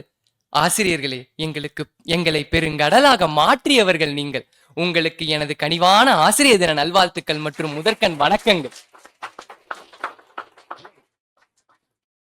பெற்றெடுத்த தாய்க்கும் தத்தெடுத்த தமிழுக்கும் நெஞ்சார்ந்த வணக்கங்கள். இந்நாளை திருவிழாவாக மாற்ற வந்திருக்கும் நடுவர் அவர்களுக்கும் கோலாகலமாய் கொண்டாட வந்திருக்கும் என் நண்பர்களுக்கும் எனது முத்தான மாலை வணக்கங்கள். மாணவர்களின் முன்னேற்றத்திற்கு பெரிதும் உதவுவது ஆசிரியர்களின் கனிவா? கண்டிப்பா. இது என்ன சந்தேகம்? கனிவு தாங்க. எறும்பூர கல்லும் கரையும்னு சும்மாவா சொன்னாங்க? அப்படிப்பட்ட கல்லையே கரைக்க முடியுதுன்னா எந்த ஒரு மாணவனையும் அன்பினாலும் அரவணைப்பினாலும் ஒரு ஆசிரியர்னால வழி நடத்த முடியாதா? நீங்களே யோசிச்சு பாருங்க. இத கூட விடுங்க, நம்ம வாழ்க்கையவே எடுத்துக்கலாமே. ஒரு கடினமான பாடமா இருந்தா கூட ஒரு கனிவான ஆசிரியர் வந்து அதை உற்சாகமா நடத்தும் போது அவங்களுக்காகவே அதை கஷ்டப்பட்டு படிச்சு நல்ல மதிப்பெண் எடுக்க முயற்சி செய்யாத மாணவன் இருக்க முடியுமா? இத இன்னும் அழகா சொல்லணும்னா, கரடு முரடான பாதை கூட கனிவான ஒரு ஆசிரியர் கைய பிடிச்சு நடக்கும்போது அது வெற்றிக்கான கைப்பிடியா மாறிடாதா? நான் உங்களை ஒண்ணு கேக்குறேன், இங்க எத்தனை பேத்துக்கு சாட்டை சமுத்திரக்கனியை பிடிக்கும்? தயவு செஞ்சு கை தூக்குங்க. இப்ப வரேன் பாருங்க. இங்க எத்தனை பேத்துக்கு நண்பன் படத்தோட வைரஸை பிடிக்கும்? கை தூக்குங்க பாருங்க. இல்ல, இவ்வளவு நேரம் இவங்க கண்டிப்புன்னு பேசினாங்களே, இன்ன ஏன் நம்ம எல்லாத்துக்கும் நண்பன் படத்தோட வைரஸை பிடிக்காம சாட்டை சமுத்திரக்கனியை பிடிச்சிருக்கு? யாருக்காக பிடிக்குமா? ஏன் சாட்டை சமுத்திரக்கனி ஆர்எக்ஸ் சென்டர்ல வந்தாருன்னு நமக்கு பிடிச்சிருக்கா? அது இல்ல, நீ ஏனிய கூரை மேல போடாத, வானத்து மேல போடுன்னு சொன்ன சமுத்திரக்கனி எங்க? லைஃப் இஸ் a race, நீ ஓடிக்கிட்டே இருக்கணும், இல்லைன்னா பின்னாடி வரவன் ஏறி மிதிச்சுட்டு போய்கிட்டே இருப்பான்னு முத நாளே முட்டைய போட்டு உடைச்ச நம்ம வைரஸ் எங்க? என்னங்க நியாயம் இதெல்லாம்? அதுதான். இத கூட விடுங்க. நம் நாட்டின் முன்னாள் குடியரசுத் தலைவர் சங்கர் தயாள் சர்மா மஸ்கட் நாட்டுக்கு விமானத்துல வந்து இறங்குறாரு. அந்த மஸ்கட் நாட்டு மன்னரே அவரை வரவேற்க காத்திருந்தாரு. அவர் கீழே இறங்குறத பார்த்துட்டு அவரே ஓடி போய் அவர் கையை பிடிச்சு மெதுவா கூட்டிட்டு வர்றாரு. அந்த நாட்டு மக்களுக்குன்னா ஒரே அதிர்ச்சி. ஏன்னா மன்னராட்சிக்கு அங்க மிக கடுமையான மரபுகள் இருந்துச்சு. நீங்க எப்படி மரபுகளை மீறலான்னு மன்னனை பார்த்து கேட்டப்போ, நான் இந்தியாவின் பூனே நகரில் படித்த போது இந்த சங்கர் தயாள் சர்மா தான் எனக்கு ஒழுக்கத்தையும் நன்னெறிகளையும் அன்பான முறையில் கற்பித்து இன்று ஒரு நாட்டின் சிறந்த மன்னனாகும் தகுதியை கொடுத்தார் என்று நெஞ்சை நிமிர்த்தி பெருமையாக சொன்னார். நடுவர் அவர்களே, ஒரு கனிவான ஆசிரியனால மட்டும்தான் ஒரு மாணவனை ஒரு நாட்டின் மன்னனாவே ஆக்க முடியும்னு தெளிவா காட்டுற இந்த நிகழ்வை விட ஒரு சிறந்த எடுத்துக்காட்டு வேணும்னா நம்ம கடல்லே தன்னாலும் கிடைக்காது, பாத்துக்கோங்க. இப்ப நம்ம நண்பர்கள் கிட்ட நான் வரேன். தேட முடியாதுன்னு சொல்லி விடுறாப்புல. கடல்ல தேடினா கூட கிடைக்காது, எப்படி தேடும்? இப்ப நம்ம நண்பர்கள் கிட்ட நான் வரேன். இப்ப நம்ம வகுப்பறையில ஒரு பாடம் நடத்திட்டு இருக்காங்கன்னு வைங்க. திடீர்னு நமக்கு ஒரு சந்தேகம் வந்துருச்சு. அந்த பாடத்தை எடுக்கிறது ஒரு கனிவான ஆசிரியரா இருந்தா நம்ம என்ன பண்ணுவோம்னு நீங்க நினைக்கிறீங்க? தைரியமா எந்திரிச்சு நின்னு அந்த சந்தேகத்தை கேட்டு தீர்த்துப்போம். ஒருவேளை அந்த இடத்துல இருக்கிறது ஒரு கண்டிப்பான ஆசிரியரா இருந்துட்டாங்கன்னு வைங்களேன், நம்ம பையலுக்கு என்ன யோசிப்பாங்க நான் சொல்லவா? நமக்கு எதுக்குப்பா வம்பு, இருக்கிற இடம் தெரியாம இருந்துட்டு போயிருவோம் அப்படின்னு குருட்டு மனப்பாடம் பண்ணிட்டு பேசாம போயிருவான். இதுதான் நடுவர் அவர்களே ஒரு கனிவான ஆசிரியருக்கும் கண்டிப்பான ஆசிரியருக்கும் உள்ள வித்தியாசம். எங்க வாத்தியார் அடிக்கடி ஒண்ணு சொல்லுவாரு, ஆசிரியர்கள் கையில் இருக்கும் கம்பை விட அவர்கள் எடுத்திருக்கும் அன்பு மிக பெரிய ஆயுதம், அது மாணவர்களை எந்த நேரத்திலும் எப்படி வெற்றி பாதையில கொண்டு போகும்னு சொல்லுவாரு. சரிங்க, கோட்டை எல்லாம் அழிங்க, நம்ம முதல்ல இருந்தே வருவோம். நான் பேசுறதுக்கெல்லாம் எப்படா கவுண்டர் எடுக்கலாம்னு யோசிச்சுட்டு இருக்கேன். நம்ம மர்சுகா தங்கவே எடுத்துப்போமே.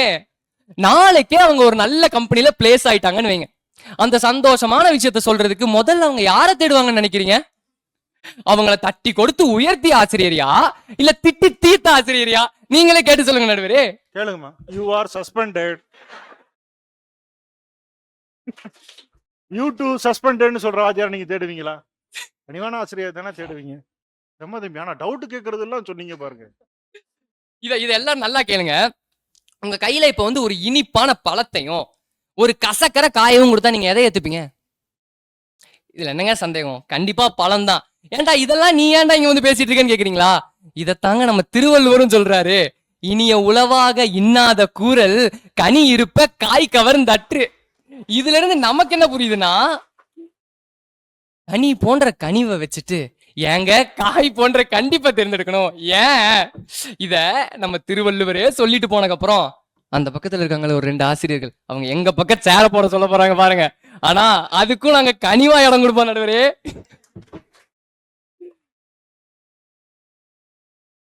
இப்ப இத கேளுங்க, ஏன்னா அவங்களுக்கு மட்டும் தான் பாட்டு பாட தெரியுமா, எங்களுக்கு தெரியாதா?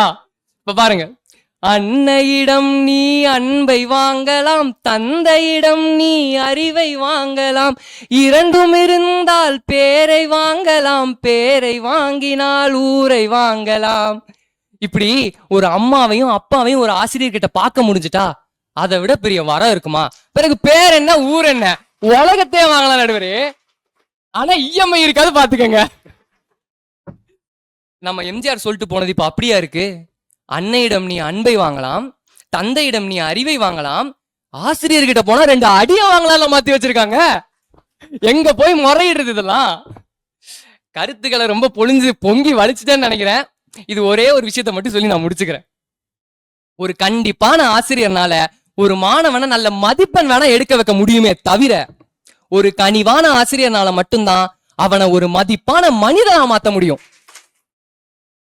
எனவே மாணவர்களின் முன்னேற்றத்திற்கு பெரிதும் உதவுவது ஆசிரியர்களின் கனிவே என்று மிக கனிவுடன் கூறி எனக்கு வாய்ப்பளித்த அனைத்து நல்லுள்ளங்களுக்கும் நன்றி கூறி விடைபெறுகிறேன். நன்றி, வணக்கம்.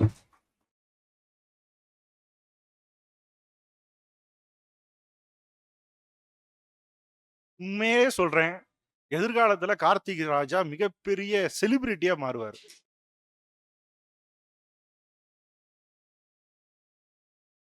ரொம்ப யதார்த்தமா எவ்வளோ அழகா பாயிண்ட்ஸ் எடுத்து செம்மப்பா.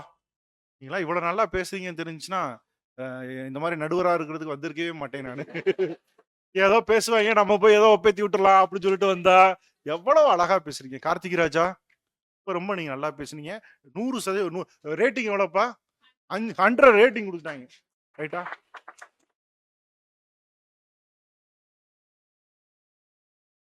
என்னம்மா எதுக்கு கவுண்டர் கொடுக்கலாம் நீ உட்காந்துருந்தியாம்ல? அதே யோசிச்சு எழுதிட்டு இருந்தியாமே. பாத்திமா மர்ஜுகா அவங்க வந்து கண்டிப்பே அப்படின்னு சொல்லி பேசுவாரு.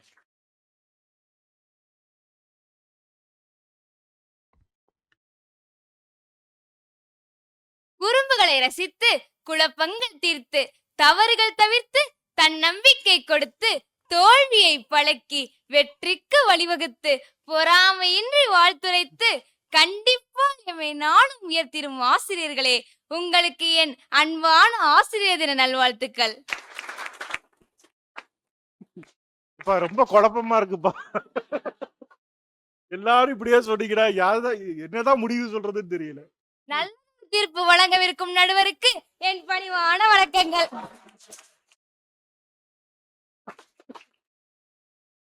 இவ்வவைக்கு புன்னகையால் ஒளி சேர்க்க விண்மீன்களாக வீற்றிருக்கும் என் அருமை நண்பர்களே, உங்கள் அனைவருக்கும் எனது இனிய மாலை வணக்கத்தை தெரிவித்துக் கொள்கிறேன்.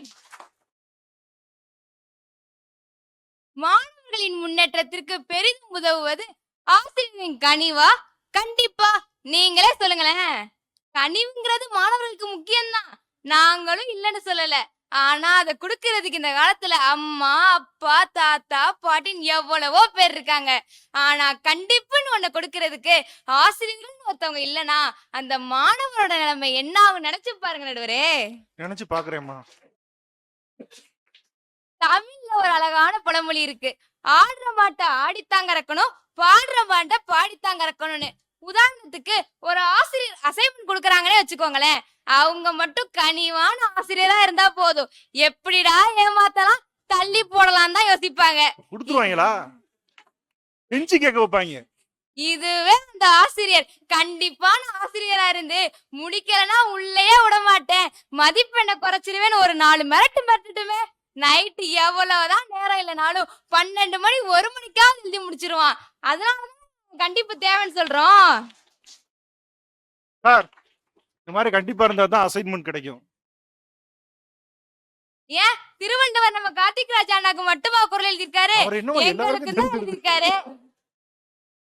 இடிப்பாறை இல்லாத ஏமராமன்னன் கெடுப்பாரிலானும் கெடும். அதாவது ஒரு மன்னனை சுத்தி எத்தனை சிறந்த படை இருந்தாலும் நீ செய்யறது தப்பு, நீ செய்யறது சரின்னு சொல்ல ஒருத்தர் இல்லனா அவனை கெடுக்கிறதுக்கு யாருமே இல்லைனாலும் தானே கெட்டழிஞ்சிருவான்னு சொல்லியிருக்காரு.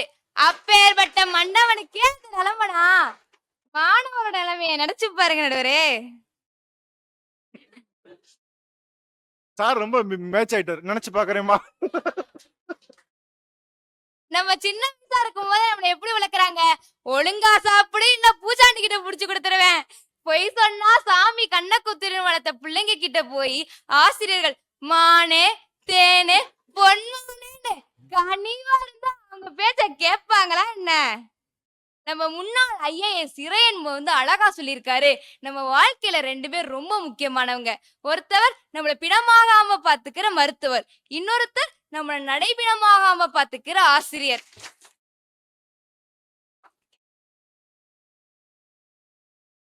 எப்படி மருத்துவருக்கு வைத்தியம் பார்க்க ஊசின்னு ஒண்ணு தேவைப்படுதோ அதே மாதிரி ஆசிரியருக்கும் நம்மள நல்வழிப்படுத்த கண்டிப்புங்கிற ஒரு ஊசி தேவைப்படுது. அத வாங்கிட்டோம்னாதான் ஆரோக்கியமான வாழ்க்கையே வாழ முடியும். ஏன் அரசாங்கத்தை எடுத்துக்கோங்க, தலைக்கவசம் உயிர்கவசம் எவ்வளவோ சொல்லி பார்த்தாங்க, ஆனா ஒருத்தராவது கேட்டானா? இல்லையே. இதே தலைக்கவசம் போடலன்னா 500 ரூபாய் அபராதம்னு சொன்ன உடனே தான் தலைக்கவசம் வாங்கவே கடைக்கு போனாங்க. பெரியவங்களே இப்படி இருக்கும்போது மாணவர்கள் மட்டும் விதிவிலக்கா என்ன? எப்படி எறும்பு ஊற கல்லும் கரையுமா? சரி நடுவரே, நாங்க ஒத்துக்கிறோம், எறும்பு ஊற ஊற கல்லு கரையும் தான். ஆனா நம்ம மாணவர்களோட மனசு கல்லா இருந்தாதான் கரைச்சிடலாமே, பாறாங்கல்லால இருக்கு, அதை எப்படி கரைக்கிறது? ஒரு குவாரியில வேலை பார்க்குற மாதிரியே இருக்கேம்மா எங்களுக்கு.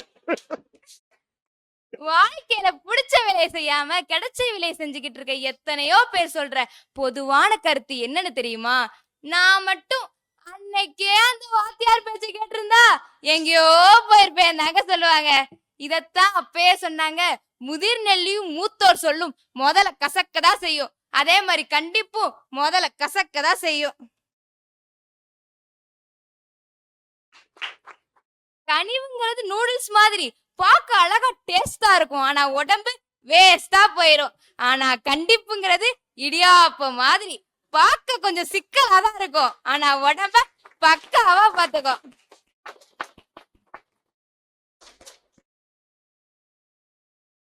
ஆரியபவனுக்கு ஏத்தாப்புல காலேஜே வச்சிருந்ததுனால அப்ப இருந்த பெற்றோர்கள்லாம் ஆசிரியர்கிட்ட என்ன சொல்லுவாங்க தெரியுமா? கண்ணை மட்டும் விட்டுருக்கடிச்ச, சும்மா தோலை உரிச்சு தொங்க விட்டுருக்கன்னு சொல்லுவாங்க. அதனால அப்ப இருந்த ஆசிரியர்களால நல்லாவே கண்டிக்க முடிஞ்சுது. ஆனா இப்ப இருக்கிற நிலைமையே வேற. எத்தனையோ கல்வி நிலையத்துல கண்டிக்கப்படாம வளர்ற மாணவர்கள் தான் பிற்காலத்துல காவல் நிலையத்துல தண்டிக்கப்படுறாங்கிறது தான் நிதர்சனமான உண்மை நடுவரே. இதை யாராச்சும் மறுக்க முடியுமா? எப்பா மறக்க முடியுமான்னு கேட்டா ஆமான்றீங்க, இவங்க பேசி மறுக்க முடியுமான்னு கேட்டாலும் ஆமான்றீங்க. செமப்பா.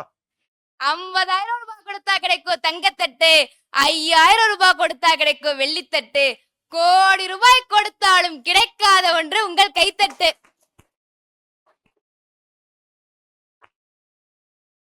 இப்படி கைத்தட்டலை கூட கண்டிப்பாக கேட்டு பெற வேண்டிய நிலை இருக்கிறது. அதனால்தான் நாங்கள் சொல்கிறோம், கண்டிப்பில்லாத பருவம் கடிவாளம் இல்லாத குதிரை போல, கண்டிப்பில்லாத பருவம் நீர்பிடிப்பு இல்லாத நீரோடை போல, கண்டிப்பில்லாத பருவம் கரை உடைந்த காட்டாறு போல. ஆக மாணவர்களின் முன்னேற்றத்திற்கு பெரிதும் உதவுவது ஆசிரியர்களின் கண்டிப்பே என கண்டிப்பாக கூறி விடைபெறுகிறேன். நன்றி, வணக்கம்.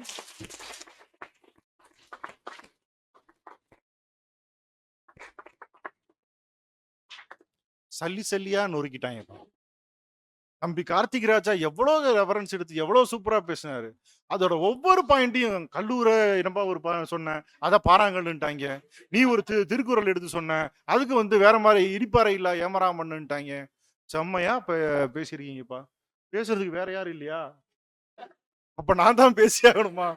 என்ன கடுமையான ஒரு சூழல்ல ஏற்பட்டு விட்டாங்க பாருங்க. இவ்வளவு தரமான பட்டிமன்றம், இவ்வளவு சிறப்பா பொறுப்பா வேற எங்கேயுமே நான் கேட்டதில்லப்பா.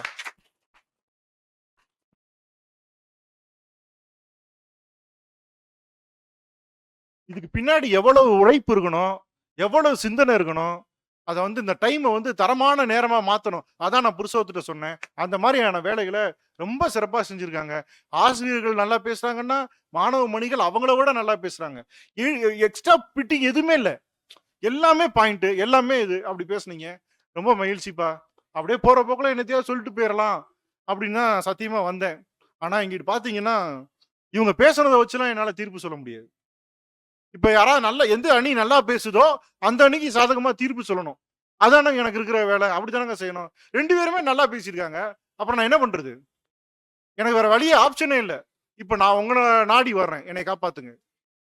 இப்ப எனக்கு இருக்கிற ஒரே வாய்ப்பு நீங்க தான். 6:30 மணிக்கு நம்ம பட்டிமன்றத்தை நிறைவு செய்யணும்னு சொன்னாங்க. நம்ம முன்னாடியே முடிச்சிட்டோம்ப்பா. 6:20க்குலாம் நம்ம முடிச்சிடலாம். கனிவா கண்டிப்பா எங்கிட்டு பார்த்தாலும் இந்த வார்த்தை கேட்டுக்கிட்டே இருக்கு. கனிவா கண்டிப்பா அப்படின்னு சொல்லி. மாணவர்களுடைய முன்னேற்றம் ரொம்ப முக்கியம். எந்த மாணவனுக்கு கனிவா சொல்லணுமோ அந்த மாணவனுக்கு கனிவாவும், எந்த மாணவனுக்கு கண்டிப்பாக சொல்லணுமோ அந்த மாணவர்கள் கண்டிப்பாகவும் நம்ம சொன்னோம்னு வச்சுக்கோங்களேன். பாத்தியாப்பா, ஆர்ட்ஸ் காலேஜ்ல இருந்து இதுக்கு தான் கூப்பிடக்கூடாதுன்றது. அப்படியே இப்படி சொல்லிட்டு போயிடுவாங்க. லாஜிக்கா பாயிண்டோட சொல்லணும்ல தீர்ப்பு அப்படின்னு. எல்லாருக்கும் நான் யாரும் எந்த புத்தகத்தையும் படிக்கலப்பா, எந்த பேச்சாளர்களோட பேச்சையும் கேட்கல. எனக்கு அந்த பழக்கமே கிடையாது சார். ஏதாவது ப்ரிப்பேர் பண்ணிட்டு வரணும். அந்த நேரத்துல நமக்கு என்ன தெரியுதோ, என்ன தோணுதோ, இந்த நேரத்துல நான் என்னவா இருக்கேனோ அந்த மாதிரி நான் பேசுவேன். இதுதான் எனக்கு வழக்கம். ரைட்டா? இப்ப நான் ஒரு சம்பவம் சொல்றேன். என் வாழ்க்கையில நடந்த சம்பவம். ஏற்கனவே ஒரு சம்பவம் நடந்துச்சுல்ல, அதெல்லாம் மறந்துருங்க. நாளைக்கு போகும்போது இந்த சார் தான் அந்த பையன் அப்படி கூப்பிட்டு கேட்டான் அப்படின்னு சொல்லாதீங்க. நான் ஃபர்ஸ்ட் வருஷம் ப்ரொஃபஸரா இருக்கேன் சார். ஐயனாடார் ஜானகி அம்மாள் காலேஜ்னு சிவகாசியில் ஒரு காலேஜ் சார். ரொம்ப ஒழுக்கத்துக்கு பேரு போன காலேஜ். ஆசிரியர்களுக்கு மட்டும் கிடையாது, மாணவர்கள் மட்டும் கிடையாது, ஆசிரியர்களும் ரொம்ப ஒழுக்கமா இருக்கணும்னு சொல்ற ஒரு கல்லூரி. அங்கே தான் நான் படித்தேன். பிஹெச்டி அங்கே தான் நான் படித்தேன். அங்கேயே எனக்கு வேலையும் கிடைச்சிருச்சு. ரொம்ப மகிழ்ச்சியோட நான் வந்து அந்த வேலையை பார்த்துட்டு இருந்தேன். தீர்ப்பு இதுதான் தம்பி, நீங்க சொல்றது தான். மகிழ்ச்சியா அந்த வேலையை பார்த்துட்டு இருந்தேன். இப்போ நான் புதுசா வேலைக்கு சேர்ந்திருக்கேன்னு ஒண்ணே, சரிங்களா? இந்த ஹெச்ஓடிகள்லாம் இருக்காங்கல்ல, அவங்க நம்மளையே நோண்டிக்கிட்டு இருப்பாங்க. நம்மளையே பார்த்துட்டு இருப்பாங்க. நான் கரெக்டா போறேனா? நான் கரெக்டா பேசுறேனா? ரைட்டா? நான் கரெக்டா இருக்கேனா? இப்படி பார்த்துட்டே இருப்பாங்க. இதுதானே சார் நியாயம்? இது எல்லா காலேஜ்லயும் இதுதான். பிரின்சிபல் ரவுண்ட்ஸ் வந்தாருன்னு வைங்களேன், அவரும் வந்து மற்றவங்களெல்லாம் சாதாரண பார்த்து போயிடுவாரு. இந்த புதுசா வேலைக்கு சேர்ந்தவங்கன்னா ஒரு ஒரு தடவை ஜன்னல் வெளியே வரும்போது அந்த ஸ்பீடை குறைச்சிருவாங்க. அந்த ஸ்பீடை குறைச்சிட்டு அப்படியே மெதுவா நடந்து போவாங்க. எப்படா போவாங்க அப்படின்னு சொல்லி நம்மளும் அதை மாதிரி மெயின்டைன் பண்ணோம்னா அப்படி ஒரு இடத்துல இருந்தேன் சார். இன்னொன்று எங்க டிபார்ட்மெண்ட்ல இருந்தவங்களாம் எனக்கு வாத்தியாருங்க வேற. அங்கேயும் நான் பயந்துகிட்டே இருக்கணும், இந்த மாதிரி பயந்துகிட்டே இருக்கணும். காலேஜோட ரூல்ஸ் என்ன அப்படின்னா, ஸ்டூடெண்ட் ஒரு நிமிஷம் லேட்டா வந்தாலும் கிளாஸுக்குள்ள விடக்கூடாது. இதான் ரூல்ஸ். கண்டிப்பா அதான் நான் செய்யணும். ஏன் நேரத்துக்கு ஒரு பையன் லேட்டாவே வரான். ரைட்டா? என்னையும் கண்காணிச்சிட்டு இருக்காங்க. ரூல்ஸை நான் காப்பாத்தி ஆகணும். இவன் லேட்டா வந்தான்னா வெளியே நிப்பாட்டணும் மேடம். லேட்டா வந்தா அவனை கிளாஸ்க்குள்ள விடக்கூடாது, வெளியே நிப்பாட்டிடணும். நான் என்ன செஞ்சேன்? நான் என்ன செய்ய முடியும்? என் நிலைமை யோசிச்சு பாருங்க. லேட்டா வந்தான்னா வெளியே நிக்கணும். ஒரு நாள் சொன்னேன் வந்தா பரவாயில்ல. எல்லா நாளும் லேட்டாகி வரான், எல்லா நாளும் வெளியவே நிக்கிறான். எவ்வளவு தர்ம சங்கடமா இருக்குன்னு பாருங்க நமக்கு. எல்லா நாளும் வெளியவே நிக்கிறான். ஏன்டா சீக்கிரம் வர வேண்டியதானடா, ஏன்டா லேட்டா வரேன்னா? ஐயா உங்க வீட்டு பிள்ளையா நினைச்சேன், நீ மன்னிச்சுக்கோங்க ஐயா. எதுத்தும் பேச மாட்டேங்கிறான் சார். எதுத்தும் பேச மாட்டான். இல்ல நான் போயிட்டு வரேன் அப்படின்னு வெளியும் போக மாட்டான். கிளாஸ்லயே நிப்பான், வாசப்படியிலே நிப்பான். இப்படியே செஞ்சுட்டு இருந்தா எனக்கு ரொம்ப பயமாயி போச்சு. ஏன் இந்த ஒரு பையன் தானே லேட்டா வரான், இவனை சீக்கிரம் வர வைக்க முடியலையா உங்களுக்கு அப்படி நம்மளை யாரும் கேட்டுருவாங்களோன்னு சொல்லி எனக்கு பயம். ஒரு நாள் நான் அவனை உள்ள கிளாஸ்க்குள்ள விட்டது இல்லை சார். நின்றுகிட்டே இருப்பான். போகவும் கூடாது. போயிட்டாங்கன்னா வேற அது வேற பனிஷ்மெண்ட். 1 மணி நேரம் அந்த பையன் வெளியிலே நின்றுட்டு இருப்பான். கால்லாம் அவனுக்கு வந்து வலிச்சிருக்கும். அதை பத்தி நான் யோசிக்க முடியுமா சார்? ஏன்? நான் ரூல்ஸ் அப்படியே ஃபாலோ பண்ணணும். கண்டிப்பான கல்லூரியில நான் ஒரு கண்டிப்பான பேராசிரியர் ஆகணும். ரைட்டா? அதனால நான் என்ன பண்றேன்? கண்டிப்பா இருந்துட்டேன்ப்பா. எல்லா கிளாஸ்லயும் அவனை நான் நிறுத்தி வச்சுட்டேன். சரிங்களா? இப்ப எல்லாம் ஓகேவா சார்? All clear. எனக்கு எந்த பிரச்சனையும் கிடையாது. சரிங்களா? கண்டிப்பா ஓகே. ரூல்ஸை ஃபாலோ பண்ணியாச்சு, எல்லாம் முடிஞ்சுச்சு. அப்புறம் 2 மாசம் கழிச்சு எங்க சிவகாசி பஸ் ஸ்டாண்ட்ல காலையில ஏதோ ஒரு விழாவுக்கு போறதுக்காக ஒரு 3 மணி இருக்கும். 3 மணி 3:30 மணி இருக்கும். பஸ்ஸுக்கு நிக்கிறேன் சார். இந்த லேட்டா போறான் பையன் வந்துகிட்டே இருப்பான்ல ஒரு பையன், எப்ப பார்த்தாலும் லேட்டா வருவாங்க. அவன் வந்து அந்த பஸ் ஸ்டாண்டுல நிக்கிறான். பாத்தீங்கன்னா தலப்பாவை கட்டிக்கிட்டு, ரைட்டுங்களா, ஒரு பால் வண்டி வச்சுக்கிட்டு அங்க பஸ் ஸ்டாண்ட்ல வந்து நிக்கிறான். என்னை பார்த்த உடனே தலப்பாவை கழட்டிட்டு, சார் வணக்கம் சார் அப்படின்னு சொல்றான். என்னடா நீ இங்க நிக்கிற அப்படின்னா, சார் எங்க அப்பாவுக்கு வந்து இந்த மாதிரி பால் பிசினஸ் பண்றது தான் சார் வேலை. நாங்க கறப்போம், அந்த பால் கொண்டு வந்திருப்போம், இங்க இருக்கிற இதெல்லாம் கொடுத்துட்டு அப்படியே நான் காலேஜுக்கு வந்துருவேன் சார். எங்க அப்பா ஒரு 6 மாசத்துக்கு முன்னாடி செத்து போயிட்டாரு, இறந்துட்டாரு. இப்ப அந்த வேலையை நான் தான் சார் செய்றேன். அதனால நான் எல்லாத்துக்கும் பால் ஊத்திட்டு நான் காலேஜுக்கு வருவேன் சார் அப்படின்னு சொல்றான். சார் இப்ப எனக்கு எப்படி இருக்கும் சார்? குடும்ப கஷ்டம், அப்பா இறந்துட்டாரு, அவருக்கு அதான் தொழில். சரியா? அந்த தொழிலுக்கு இப்ப அவன் தான் செஞ்சாவணும் அந்த தொழில. சரிங்களா? எனக்கு முன்னாடி எந்திரிச்சிருக்கான் சார். நான் கிளாஸுக்கு கரெக்ட் டைத்துக்கு போறேன்ல, எனக்கு முன்னாடி எழுந்திரிச்சிருக்கான். எந்திரிச்சு அவன் வந்து பால் கறந்து எல்லாத்துக்கும் கொண்டு போய் பால் அவங்க அப்பா யார் யாருக்கெல்லாம் ஊத்துவாரோ அவர்களுக்கெல்லாம் போய் ஊத்திட்டு, பல பேர் வந்து வாங்கவும் மாட்டாங்க கரெக்ட் டயத்துல. அலாரம் கிளாக்கே வேந்தான்னு இருப்பாங்க. இவங்க வந்து மணி அடிச்சாதான் வந்து இது பண்ணுப்பான். எல்லாருக்கும் பால் ஊத்திட்டு அந்த பையன் என் கிளாஸுக்கு வந்திருக்கான் சார்.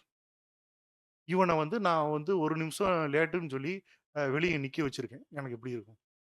நான் அந்த பையனை கூப்பிட்டு கேட்டேன், சரிப்பா பரவாயில்ல, சரி பரவாயில்ல, நீ தான் பால் ஊத்துற, வந்துருவ, கொஞ்சம் சீக்கிரம் வரதுக்கு முயற்சி பண்ணலாம்ல, ஏன் தினம் வந்து இப்படி பண்ண? உன் நிலைமையை புரிஞ்சுக்கிட்டேன். கொஞ்சம் சார் இல்ல சார், எல்லாத்தையும் நான் பால் ஊத்திடுவேன், என் வேலை முடிஞ்சிடும் சார், என் வேலையெல்லாம் முடிஞ்சிடும் சார். ஆனா அந்த இதை கேனை கழுவணும் சார். சாயந்தரம் நான் கழுவ மாட்டேன்னா கவுச்சி வாடை அடிக்கும் சார். சரியா? அதை கழுவிட்டு வர்றது தான் சார் பிரச்சனை. அதுல தான் சார் எனக்கு டைம் ஆகுது. நல்லா சுரண்டி கழுவணும், இதை பத்தி ஊத்திட்டு வெயில் ரொம்ப வந்தா வைக்கணுன்ற மாதிரி வச்சுட்டு வரணும் சார். இதை முதல்லயே சொல்லியிருக்க கூடாதாடா? இல்ல சார் சொன்னா நீங்க சாதாரணமா இதை கிளாஸ்ல சொல்லுவீங்க. அப்புறம் பையங்க பூரா என்னைய பால்காரன்னு சொல்லி நக்கல் அடிப்பான் சார். இப்ப இந்த பையனை நான் கிளாஸ்க்குள்ள விட்டுருக்கணுமா வேண்டாமா? நீங்களே சொல்லுங்க. உங்ககிட்டயே சொல்லிடுறேன். நான் வந்து ஆசிரியரா எனக்கு கொடுக்கப்பட்ட விதிமுறைப்படி, சார்ட் படி, டெம்ப்ளேட் படி, சரிங்களா, நிறுவனத்தினுடைய சட்ட திட்டங்கள் படி கண்டிப்பா கரெக்டா இருந்துட்டேன். கண்டிப்பா கரெக்டா இருந்துட்டேன். ஆனா என் மனசாட்சிப்படி அந்த மாணவன்ட்ட நான் கண்டிப்பா நடந்திருக்கணுமா, கனிவா நடந்திருக்கணும்? நீங்களே சொல்லுங்க.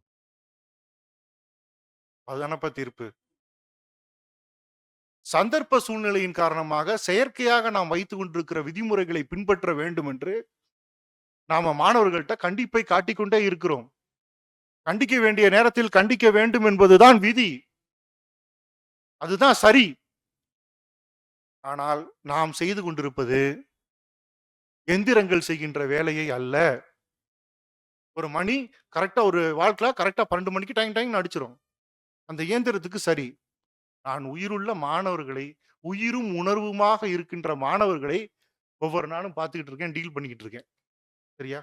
அப்ப என் கிளாஸ்க்கு வந்துகிட்டு இருக்கிறவனுக்கு பின்னாடி என்ன வரலாறு இருக்குன்னு எனக்கு தெரியணும்.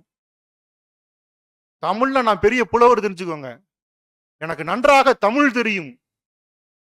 சரி, என் வகுப்புல ஒருத்தர் இருப்பான், மாரி செல்வம்னு. அவனை தெரிஞ்சிருக்கணுமா வேணாமா?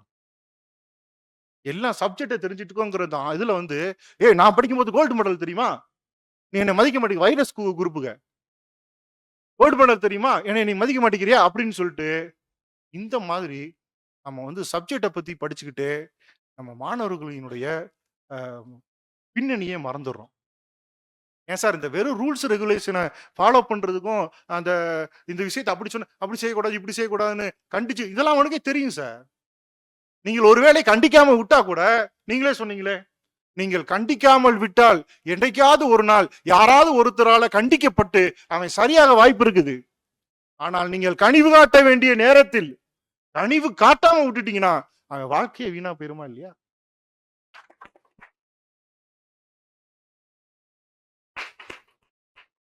என்னால ஏதோ ஒரு தீர்ப்புன்னு சொல்ல முடியாது. சரிங்களா? என் வாழ்க்கையில் நடந்ததுதான். ரைட்டா? உண்மையிலேயே நான் உள்ளபடியே நம்புவது என்ன அப்படின்னு கேட்டீங்கன்னா, ஒரு மாணவனை முன்னேற்றுவதற்கு பெரிதும் உதவுவது ஆசிரியர்களின் கனிவு தான்.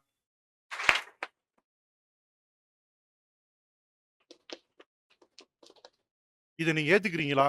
ஏத்துக்கிட்டா தான் நான் எந்திரிச்சு போக முடியும். சரியா? நான் வந்து என்னுடைய அனுபவத்தை பகிர்ந்து கொள்வதற்கும், இவ்வளவு அழகான ஒரு பட்டிமன்றத்தில் நானும் ஒருத்தனா இருந்தேங்கிற ஒரு மிகப்பெரிய பெருமையை எனக்கு வழங்கியதற்கும் பூசாக்கோ தொழில்நுட்ப கல்லூரியினுடைய தமிழ் மன்றத்திற்கு என்னுடைய மனமார்ந்த நன்றிகளை தெரிவித்துக் கொண்டு விடைபெறுகிறேன். நன்றி, வணக்கம்.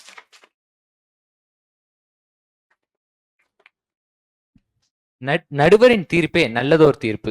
மாணவர்களின் முன்னேற்றத்திற்கு பெரிதும் உதவுவது ஆசிரியர்களின் கனிவே என கனிவாக தீர்ப்பளித்த நடுவருக்கும், இருபுறமும் விட்டு கொடுக்காமல் சமமாக வாதாடிய பேச்சாளர்களுக்கும் மனமார்ந்த வாழ்த்துக்கள்.